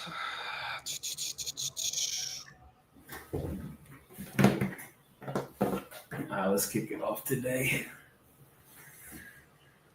Yeah, I don't know. I think that was that. What's the Wayne Gretzky phrase? I don't want to fuck it up, but you miss 100% of the shots you don't shoot. Yeah. You miss 100% of the shots you don't shoot. Joey nailed it on this last call. What people forget when they're giving offers is your offer is a motivation detector. It's built within. So people are going to put up this front. I'm not motivated. I don't really need to sell this and that. And a lot of the times they are right. Like they just simply aren't that motivated. But other ones, they're putting up a front and they're protecting themselves and they'll do everything possible to just protect themselves and their ego, and they're embarrassed of their situation. Then the offer comes out, and what it does is it gets them thinking. They're trying to think about what life would look like without this situation. And it's usually some greener grass because they're probably not in the best spot. So just shooting your shot, even if you're having a difficult time detecting motivation throughout the conversation, or their guard is like 100% up and they ain't budging, they're just kind of difficult in general. Shoot your shot. Joey did it. Yeah, you're not going to get it every time. You're not going to get the signed contract, but what you are going to get is better at your skills, and you're going to get some sort of feedback from the seller.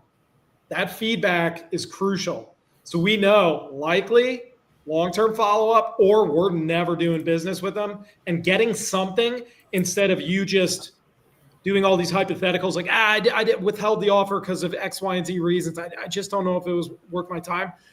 You don't know until you know, and that's shooting your shot. So excellent job, Joey, doing that. I always tell acquisitions guys on our team, like, hey, even if you can't detect motivation, screw it. Just give them the offer, because that will reveal more of what's going on, or it'll reveal that nothing is going on and it's not a big deal and they don't need to sell. Fuck yeah. You're muted, Jordan. Thanks, Russ. That's good advice. And yeah, I guess shout out to Joey for doing a good job or something. No, I'm just saying, Will. You did a good job. Can we change the name again? No, I didn't. You did a great job. I agree with Russ 100%. Sometimes you just got to take the shot. And I know there's a lot of people out there who are like, it's not worth making the offer. I'm too far off. But dude, it's gonna take you 3 minutes to speak it out of your mouth. Just get it out. And you never know. You make that offer. They say no today. 4 months from now, when they still haven't sold it, guess who they're gonna remember? The shirtless guy who was awesome to talk to on the phone, left a great impression with the conversation they had. Can you do the JETS, Jets? Hilarious. No, because the long-term follow-up, especially when you leave your like breadcrumbs, which is your offer, and then you just bounce, they're going to remember when the shit hits the fan. They're going to remember that. Especially if they liked you, that is going to, as Jordan said, that's going to resonate with them. They're going to sit there and be like, I didn't like his offer, but I liked him. And now the situation's kind of getting way worse. And that offer is making some sense right now with what's going on. I'm going to give him a call back, or I'm going to text them. And if you have a great CRM and follow-up systems or AI bots texting them to keep your company at the forefront of their mind. So when they think, I'm going to sell my house, they're going to think of Jordan, or I'm going to sell my house, I'm going to think of Joey. When they have that going on and we're at the forefront, the stars will align, and it's going to be a very quick signed contract and a much different conversation because we now have the leverage. 100%. Yep. Absolutely. I think for me today, guys, we're going to get a little deeper into this shit. Like, it's not just about don't make the offer. So look, you got to make the offer. You got to build the rapport. You got to make sure that you shoot every single shot that you have. Get someone on the phone, then make it through the process of getting a fucking offer. That's simple.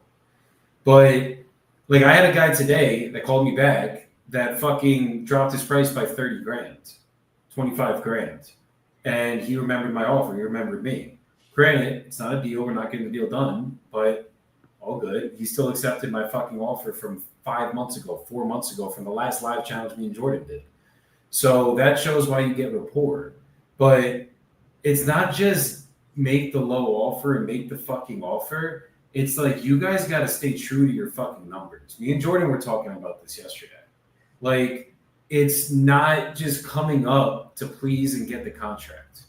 You're going to say no a lot more times than you say yes. And when you start doing that, you start being more selective with your contracts. You make sure that the numbers that you're locking it up actually make sense. And you know that MAO says to be at 60 grand, and MAO also means make absolutely nothing. So instead of coming up to 60 grand, you stay firm at 55. You stay firm at 50. And you stay in the numbers that you know you can make money at. Then you're going to not only get contracts, but you're going to move the contracts that you guys get. And that's what this shit's about. Like, at the end of the day, if I can't move a fucking deal, if I can't move the contract that I locked up, then what is the point of locking up the contract? I'm literally wasting my time, my team's time, the seller's time, everybody's time. But if I get to the point that I get, like, my offers make sense, the numbers are here, and I stay true to my numbers, you're not going to move every single deal, but you're going to move a hell of a lot more than if you do it the other way. So make sure that you guys are staying true to your numbers, staying in the pocket with them. And if it needs to be a follow-up, it's a follow-up. You guys know I love one-call closes. But the money's in the follow-up, and that's where the money comes from. That's where the deep discounts come from. It's very hard to get a one-call close where you're extremely deep discounted unless you have that seller that's very motivated. That's why a lot of my more recent deals have been follow-ups. So just how it goes, guys. Make sure you guys are not afraid to make the low offer. Stop agreeing with the fucking seller.